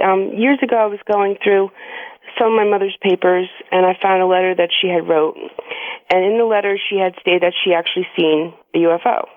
Right. Well, I never knew anything of this, so I questioned her about it, and she was very reluctant, to tell me the story, but she finally did. And she said that she had seen a UFO and that it was very quiet, and it actually looked like it was sucking electricity out of the power lines. And I want to know... and driving up everybody's electric bill. Yes. But have you ever heard of anything like that, where they've actually siphoned electricity? Seen it in the movies? In the movies, yeah. Well, she said she's seen it, and she swears it, but, I didn't see it for myself, so I'm not sure, but that's what she says. I'm sure one day I'll walk out on my back porch and I'll see this giant saucer sucking up from my big antenna. Also, to the other part, when you had talked about why the aliens are here and so forth, and people are saying it's because of our soul or because they want to breed with us. Yes. Every animal on Earth we study. Every animal, regardless of what it is, we study it. Right. I think it's the same thing for them. We're an animal, so they study us. And I don't think it's any special reason. I think it's just because we're here. Do you want to hear something really creepy? Sure. Scientists right now, Holly, are growing stem cells. They're taking human stem cell, or I guess actually not. They are human, but they're embryonic stem cells, and they are growing them in cultures. And what they're getting is creatures, humans, but with a brain and other human parts, but no heart. And so these things are dying very quickly. There's no heart to propel the blood around. So they're not getting bigger than a pinhead, but they're growing things from embryonic stem cells. Now, is that creepy or what? Oh, very creepy. Scary. It is scary. It scares me even. I heard that earlier today. I'm going to try and find a guest on that. They're doing some pretty creepy stuff with stem cells. Very scary. Also, what do you think about people that are Rh negative? There's some talk on the internet about people that are Rh negative possibly having some alien connection with the reptile aliens and so forth. I think they mostly should be gathered together and dissected. I don't know. What's the most evil thing you've ever done? A friend of mine was going to throw a party for me, and I went to his house, and he was all drunk, and there were people there I didn't know, and I was about 17 years old, and the rest of them were about 17 years old, and I left in a huff, and I actually called the cops on them. Underage drinking. Oh my God, pretty cold, and a good answer. Thank you. Thank you. Have a good one. Yeah, you have a good night. Take care. That's funny. All right. Duncan, I think it is. I don't know. On Skype, you're on the air. Hello. Hey, how you doing, Art? Good to have you. Where are you? I'm in a parking lot in Cincinnati, Ohio. I'm in a truck. Just hanging out in the parking lot. All right. Yeah, doing a layover. Okay. To answer your question, the first question, the most evil thing I've ever done, I was a firebug when I was a kid. So really? I set a couple apartment buildings on fire. Oh, my God. Luckily, nobody got hurt, and I outgrew that. Those were occupied or unoccupied? They were occupied. Occupied? Yeah, I got caught. You did get caught? Yeah. Uh-huh. Luckily for the people. That's fairly evil. Live there. Yeah, that's fairly evil. You win so far. Well, I feel bad about it now. I do too. I also I've never seen a UFO. Uh-huh. I've traveled 5 million miles. Because of your evil ways. I think so. I feel kind of lucky for that. And also, I had another question that's unrelated. There was a lady who used to explore caves. Bonnie Crystal. Yeah, will you have her back on anytime soon? It's a good question, and I'll see if Bonnie's around. But, yeah, she's a fascinating lady, huh? Yeah, she lived a very long time in Hong Kong, and we used to chat while she was in Hong Kong and I was in Manila, and we used to get on the internet and chat. So I'll see if I can reach out to Bonnie. All right. Well, it's been great talking to you. I'm so great you're back. Well, thank you. Thank you very much. Oh, those poor people. Not one, but 2 apartment buildings. Oof. Okay, so on Skype, I'm art.bell51. That's art.bell51. Oh, scary. Hello there in Colorado. Gary, you're on the air. Hey, how's it going, Art? It's going pretty well, actually. I have a kind of similar story to the Iron Hand. I kind of want to tell. Okay. It's not necessarily the Iron Hand, but some years back when me and my wife was together, I was at the house. I was off of work, and I was really, really bored and full of energy. Right. A friend of mine called me and said, hey, come on over. We're having a get-together. Going to be some drinks. There's going to be all my family here and everything. It's going to be really fun. I said, of course. Not a problem. So as I was getting ready to head over there and go over there, man, I got this, like, weird feeling. And all my energy drained. This is a true story now. All my energy drained. Like I just got exhausted for some reason. I never called them back. I never called back and said I wasn't coming. I just didn't show up. Okay. The next morning I woke up and I called them and I was told by my friend that the house got shot up. Shot up? You mean like a drive-by? No, it wasn't a drive-by. They had some guys that was over there that they didn't know, but they let them in the party anyway. Oh, and they were just not good. And they shot up. They shot up the household, which is funny to me. What makes me think about it is that nobody died. A couple of people did get shot. Nobody died. But I always think to myself, if I was there, would I have been the one person that have died? So it's like you had a guardian energy sucker. Yeah, I don't know. I really can't explain it, but it was really weird. I sat around the house all day long just watching TV, and I was really, really bored. And I was like, I got to do something.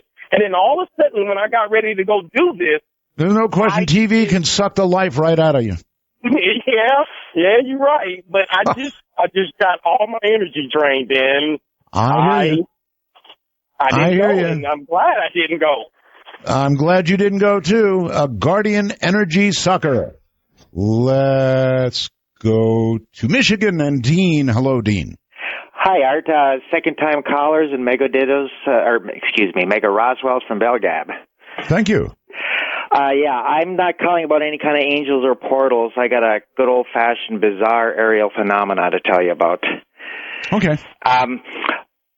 It was my second year out of college back in 1978, and I happened to get up at about 9:30. I was on my bike, and being a 19-year-old, I didn't have a car at that point.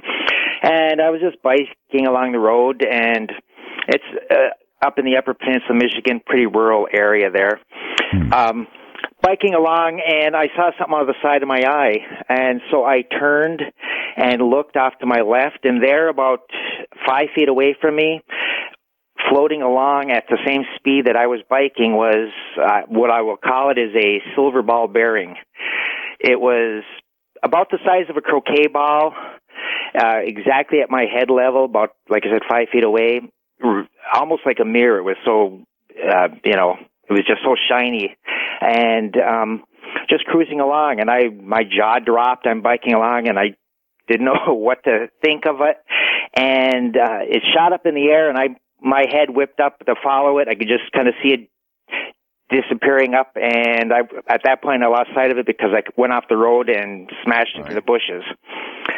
And so got off the bike, looked around, couldn't see anything, and being a scientific kind of person, I got on my bike, and I went through about 3-4 times that same route trying to look for something that might have reflected off my glasses or something like that, but nothing. So you had an encounter with a ball bearing. That's what I call it. I actually call it croquet. It was about the size of a croquet ball. I was big into croquet back then, so.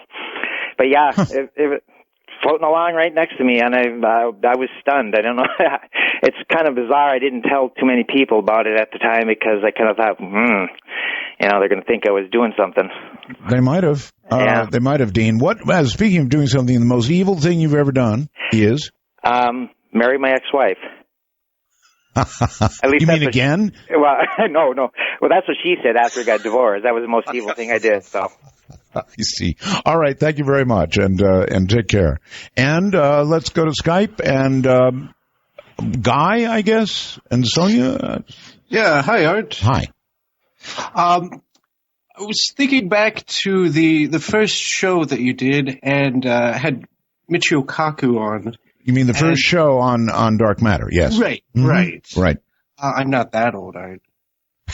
Thank you. Anyway, he had changed his odds. He laid 50%. Absolutely, yes. On us reaching a Type 1 civilization. Yeah, you know what it was originally years ago? It was 100 to 1. And so I wondered if his changing the odds had anything to do with your show coming back on the air. Yes, that was the reason. You've guessed it. Yeah.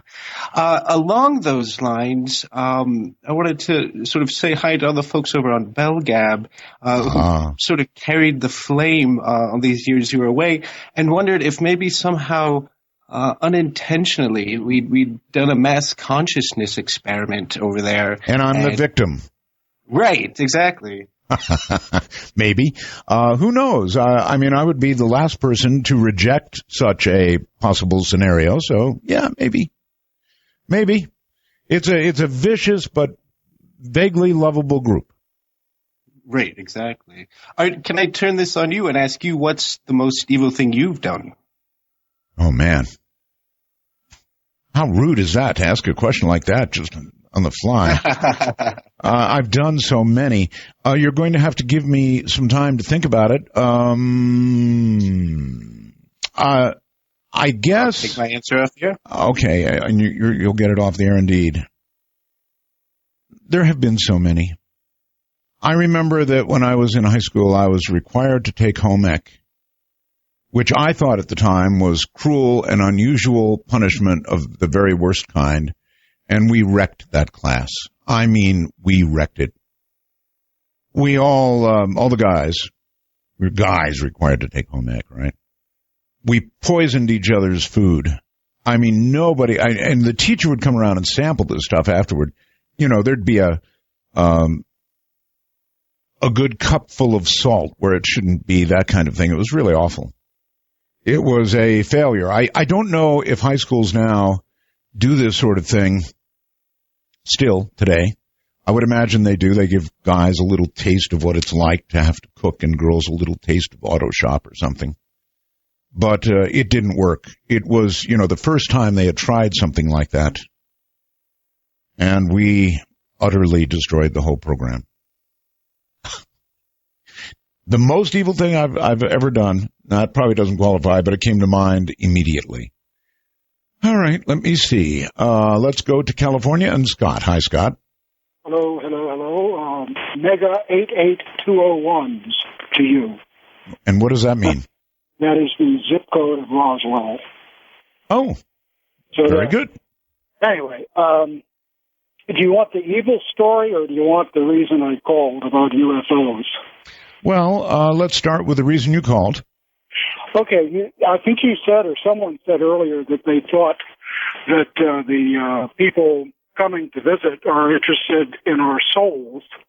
Yes. Which makes me wonder, what is a soul? And I've always heard that it's comprised of the mind, the will, and the emotion, which if you look at that verse in the Bible that says, what does it profit a person to gain the whole world, yet lose his own soul, or in this case, lose his own mind, will, and emotions, it seems to make pretty good sense. But if they're really interested in our souls, and our souls are indeed the mind, the will, and the emotions, they don't have a whole lot to pick from. You talk about the remnant men. I mean, the world is going crazy at a hair-raising clip. So, boy, you got that right. I think, the more I think about this thing about seeding, and that Adam and Eve was a fairy tale, what if we're just a big experiment and they check in from time to time just to see how we're doing? I mean, it's depressing. Well, then at some point in the not too distant future, we're going to get vaporized because they're going to look down and they're going to say, "What have we done?" Zap. Yeah. Yeah, I'm really worried about that. Trying to find a way out of the mess that they've caused, if indeed that's all it actually is a big experiment that's gone amok. Or maybe the God of the Bible is real, and he'll look down and say, fail, and zap. Or he could be a guy driving a truck across, up 81 or something. I-40, and just presses a button, zap. Okay. That's the serious thing. The most evil thing I did was more funny than evil, but it was evil. In 73, I had my first radio job at a little FM station about 50 miles outside of D.C. And we had to play certain records, and even the people on the air didn't always care for the records. Well, I had one guy who every time I played The Night the Lights Went Out in Georgia would call in and just raise the devil with me. Couldn't stand that song. And he said, if you ever play it again, I'll never listen again. And I said, well, sir, I don't know if you're aware of the consequences of that action, but we're licensed by the Federal Communications Commission to operate this radio station. Right. With an antenna height of whatever it was, a wattage of whatever it was, effective radiated power of 3,000 watts, which means we can only accommodate a certain number of listeners at any one time. So you're free to tune out if you want, but I can't guarantee that you're going to be able to tune back in if you decide later you want to. And I paused. And about 10 seconds later, he said, well, okay, I'll let it go this time. Not bad. Not overly evil, but not bad. I did much worse on the radio. In fact, even recently. Let's try Skype. Boy, not a good connection here. Kenny, hello. Hello, Art. You're all distorted, Kenny. It's I see something that says I'd rather be killing zombies. Yes, I would rather be killing zombies. I bet you would. And with audio like that, they're probably going down fast. Get away from your mic a little bit there, Kenny. Gotcha. Usually I have to say the other way around, but you're really pumping some audio there, my friend. So what's up? Roswell's Art, it's good to hear you again on the radio, and that's all I want to say. All right. Well, I appreciate the call. You said it. Take care.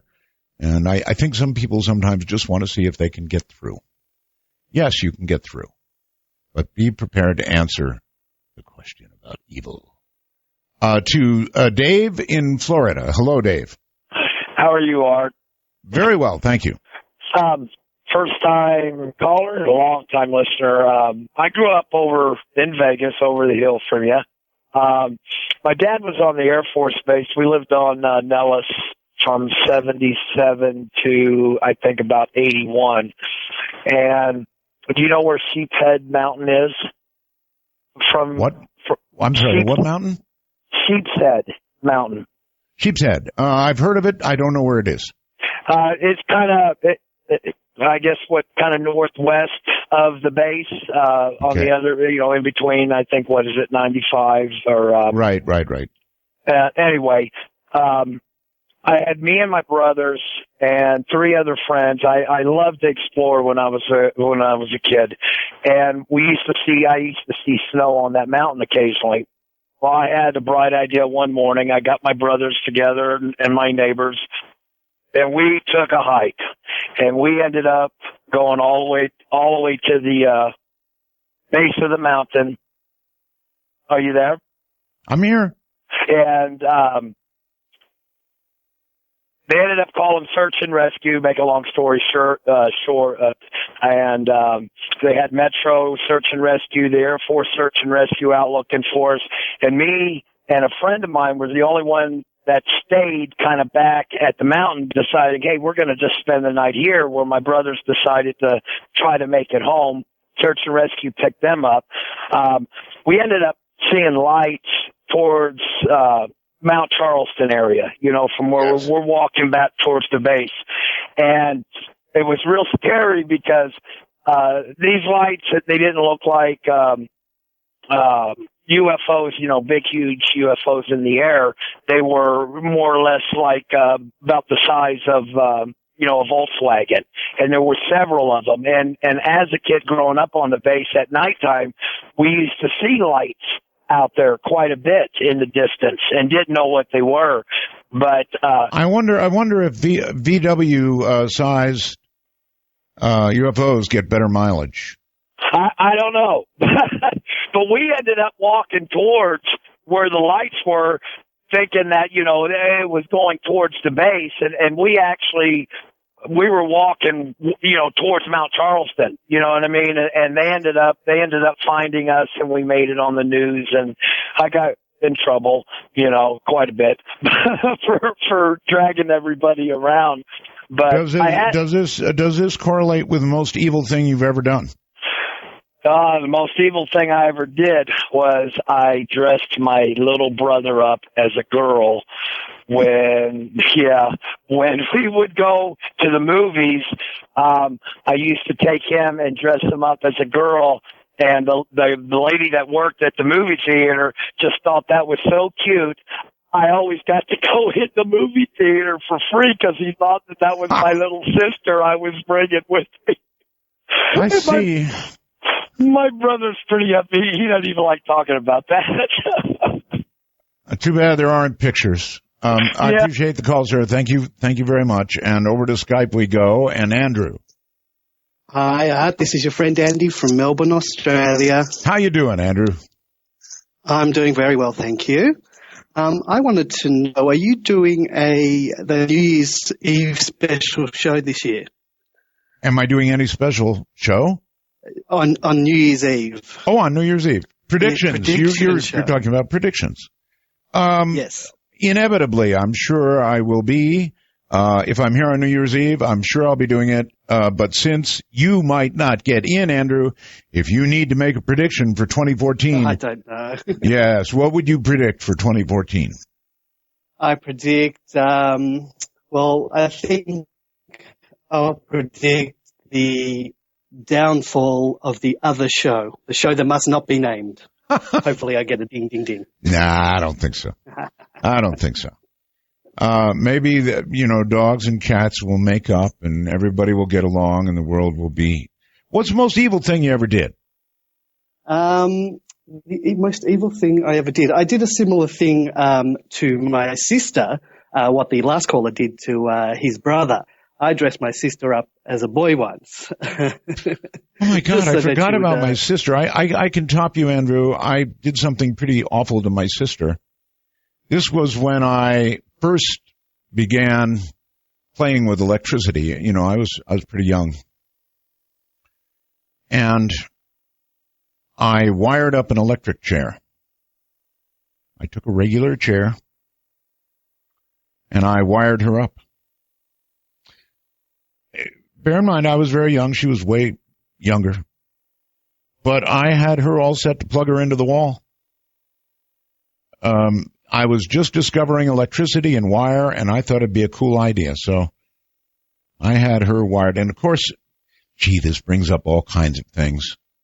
I also wired up the doorknob to my room, and I had a metal thing that you would have to stand on if you were, in front of my door, so that when you knocked or touched the door, along with hopefully either bear or socks on, you received a terrible jolt.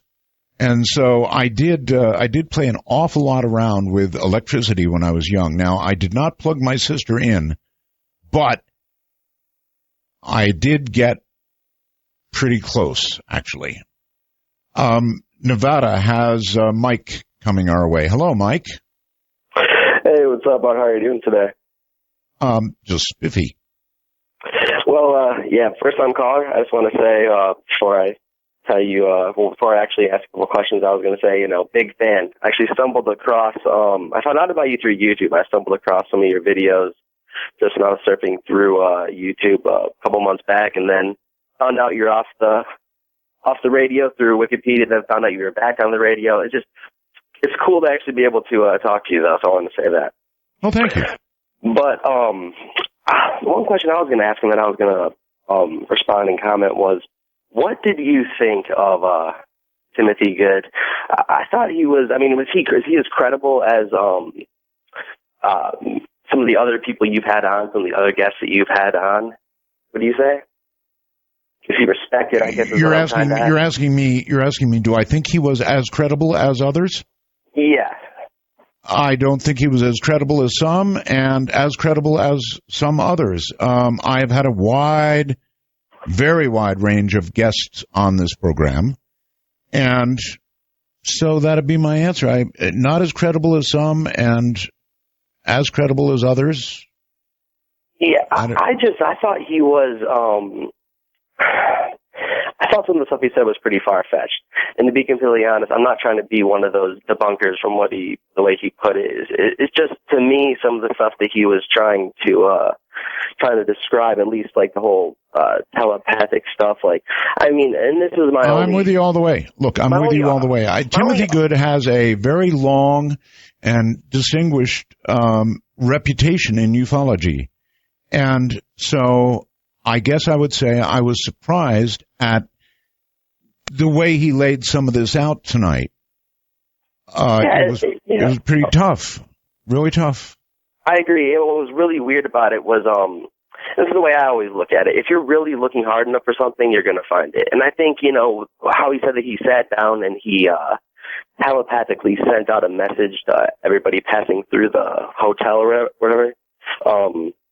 How many hotels has he gone to and done that? And then, to me, that's all I'm trying to say is, if you're looking hard enough to find something and that's your career, your life, you're going to run into something that's to you versus whoever is doing that's going to seem abnormal or paranormal or out of this world. And I'm not trying to say that he's uncredible. Like you said, I looked him up online and he seems, like a respectable guy in his field and everything like that. And I'm not saying he is. And I'm not saying he is. Right. He's all of that, sir. Look, I had the same reaction. Now, you don't argue with somebody who said, look, I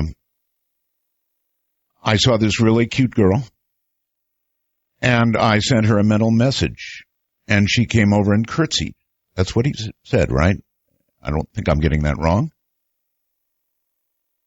Well, there's nothing to argue with, and there's nothing to say, oh, gee.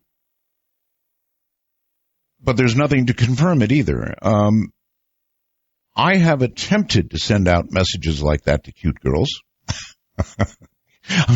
Not trying to get a curtsy, mind you, but a message sent, definitely. All right, let me see. Let's go here. North Carolina and Stephen. You're in my birth state, Stephen. Hi, how are you doing? Roswell. Thank you.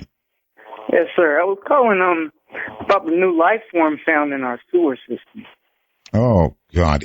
Did you actually watch that? Yes, sir, I did. And I was wondering, how could this be created? I don't think we want to know. Yeah. That thing looked disgusting. Yeah, it really did. I was like, is that a leech or is it? I don't think it was a leech. I have no idea. It was disgusting. Pure disgusting. It makes me not even want to drink no water no more.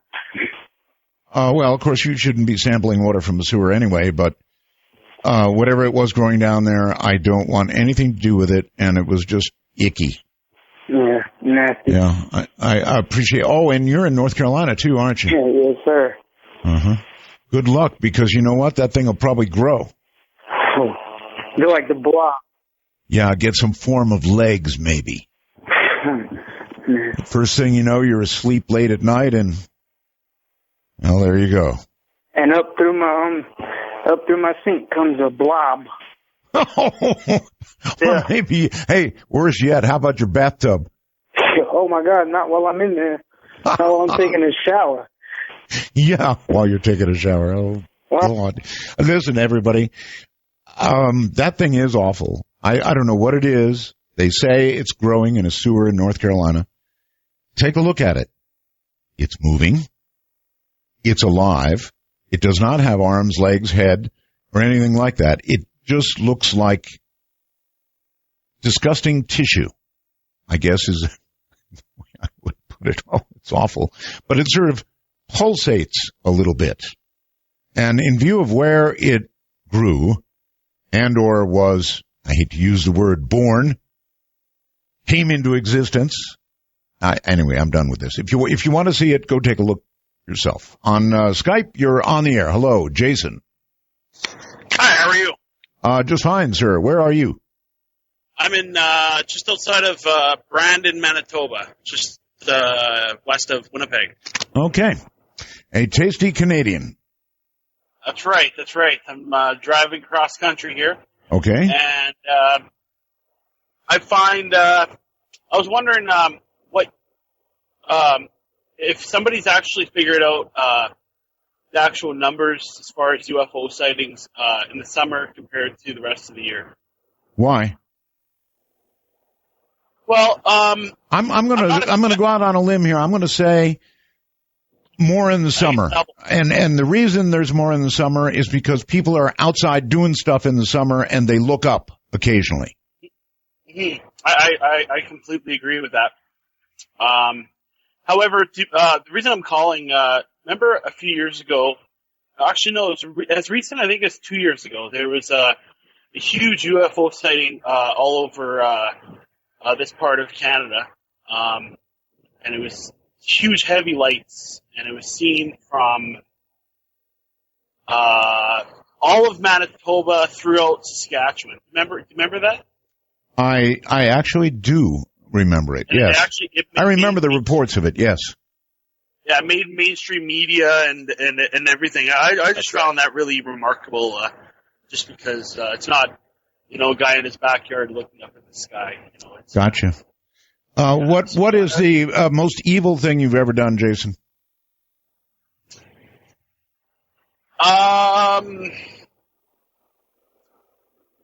Well, I'd have to say it's something I currently do, and that is white lies.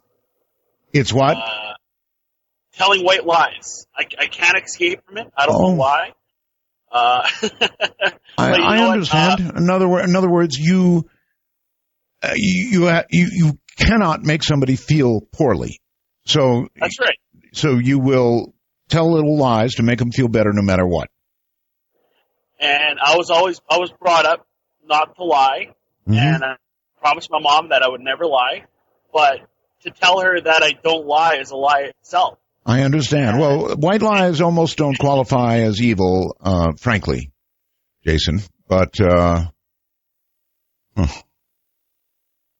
do appreciate the effort at it. But white lies. How about the rest of you? Do you do that? Do you tell little white lies? Let me give you an example. Ham radio. I'm a ham radio operator, right? Ham radio operators are consistently asking each other, how's my signal? Right? An obvious question. So all you've got is your signal. So most times, more times than not, you will hear one operator ask another, and the other operator will always say, 5 by 5, some of the best audio I've ever heard, when it's patently untrue. I mean, the guy just sounds terrible. But somehow or another, people feel compelled to give good reports. Absolutely compelled. Right now, I'm compelled to take a break. Open lines. Anything you want to talk about is fair game. I'm Art Bell, and this is Dark Matter. Lines. Anything you want to talk about, absolutely fair game. And I keep looking at the wait times here, trying to pick the appropriate people. Yep, Nate in Utah, hello there. Hey, how's it going, Art? It's going real well. Marvelous, simply marvelous. The name's Nate. Most people just call me Rumble Strips MacGyver, but I have an interesting couple stories for you if you got a minute. I do. It wasn't exactly the worst. Well, depends on your point of view. Funniest, maybe. You ever heard the song Phantom 309? No. By Red Savine? No. Okay, if you ever get a chance, take a listen to it. It's pretty good. It's interesting. Well, the story behind it was, I'm an over-the-road truck driver. I also train students. One of my best friends was my student. And I was asleep in the back, and what I have a CB radio in the truck, and I had a handheld CB radio that I would use to be able to stand outside and talk to him and help him back up. Right. Well, one evening I woke up, and he was driving across Wyoming on Interstate 80, and there was hardly any traffic out there, so I noticed that my radio was on, and so I turned on my handheld. And, break 19 for radio check, and he answered it. Uh-huh. And we talked for about half an hour, 45 minutes, and he realized the signal hadn't changed. Well, truck drivers, you're out of 2-3 mile range. The signal weakens. Sure. Well, anyway, he asked me where I was at, and I said, well, I'm right next to you. And he's like, no, really, seriously, where you at? And I said, no, I'm serious, right next to you. But I wasn't really lying, technically behind him. I said, turn on your overhead light. And he turns it on and says, well, you're wearing a hat. You got a pack of cigarettes on that thing. You're wearing a, yellow shirt. And he reaches up and turns off the light. And I said, well, let me kind of explain. This is back in 1976. I was driving down this road. It was a horrible snowstorm. At mile marker, I think it was 377, just outside of Laramie. I had, told him that there was a school bus of kids that had spun out on the interstate, and I accidentally hit them and killed them, including myself. And the higher power basically told me I'm cursed to the roads until I save all the souls that I've taken. And wow. He asked me what my handle was, and I was sitting there trying to think of a really good handle, and I knew the question was coming up because I set him up for the question. Anyway. Yeah. He asked the question, and the only thing that blurted out of my mouth was Ghost Rider. And I'm sitting there banging my head on the walkie-talkie going, gee, that was original. But anyways, he was kind of had this weird, oh yeah, he bought it. Yeah. He had a weird look on his face the next morning, and everybody at the truck stop has pretty much heard the song Phantom 309, and they, truck drivers talk, so we just kind of ran with it. Well, that was the whole bit there. The odd thing I saw was, ironically, in Utah. Yes, right turn right here.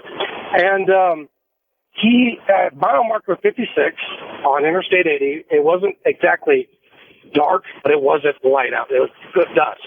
Gotcha. And I saw, it was on the southbound side of the interstate, and there was an orb that lit up.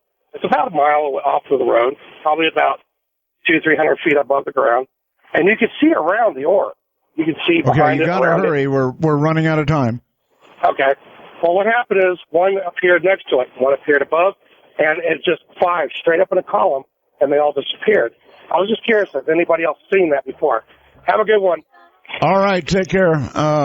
Keep it together out there on the road, definitely. And by the way, the prize might go to Lori. I don't know where Lori is, but she sends me a wormhole message that the most evil thing she ever did was typing out an IRS audit letter to her sister. Ooh. That might be the winner so far. I'm not sure, but it might be the winner. We're out of time, leaving the lines all full. I love open lines. I really do. You all be good now, and I'll see you next week. Good night.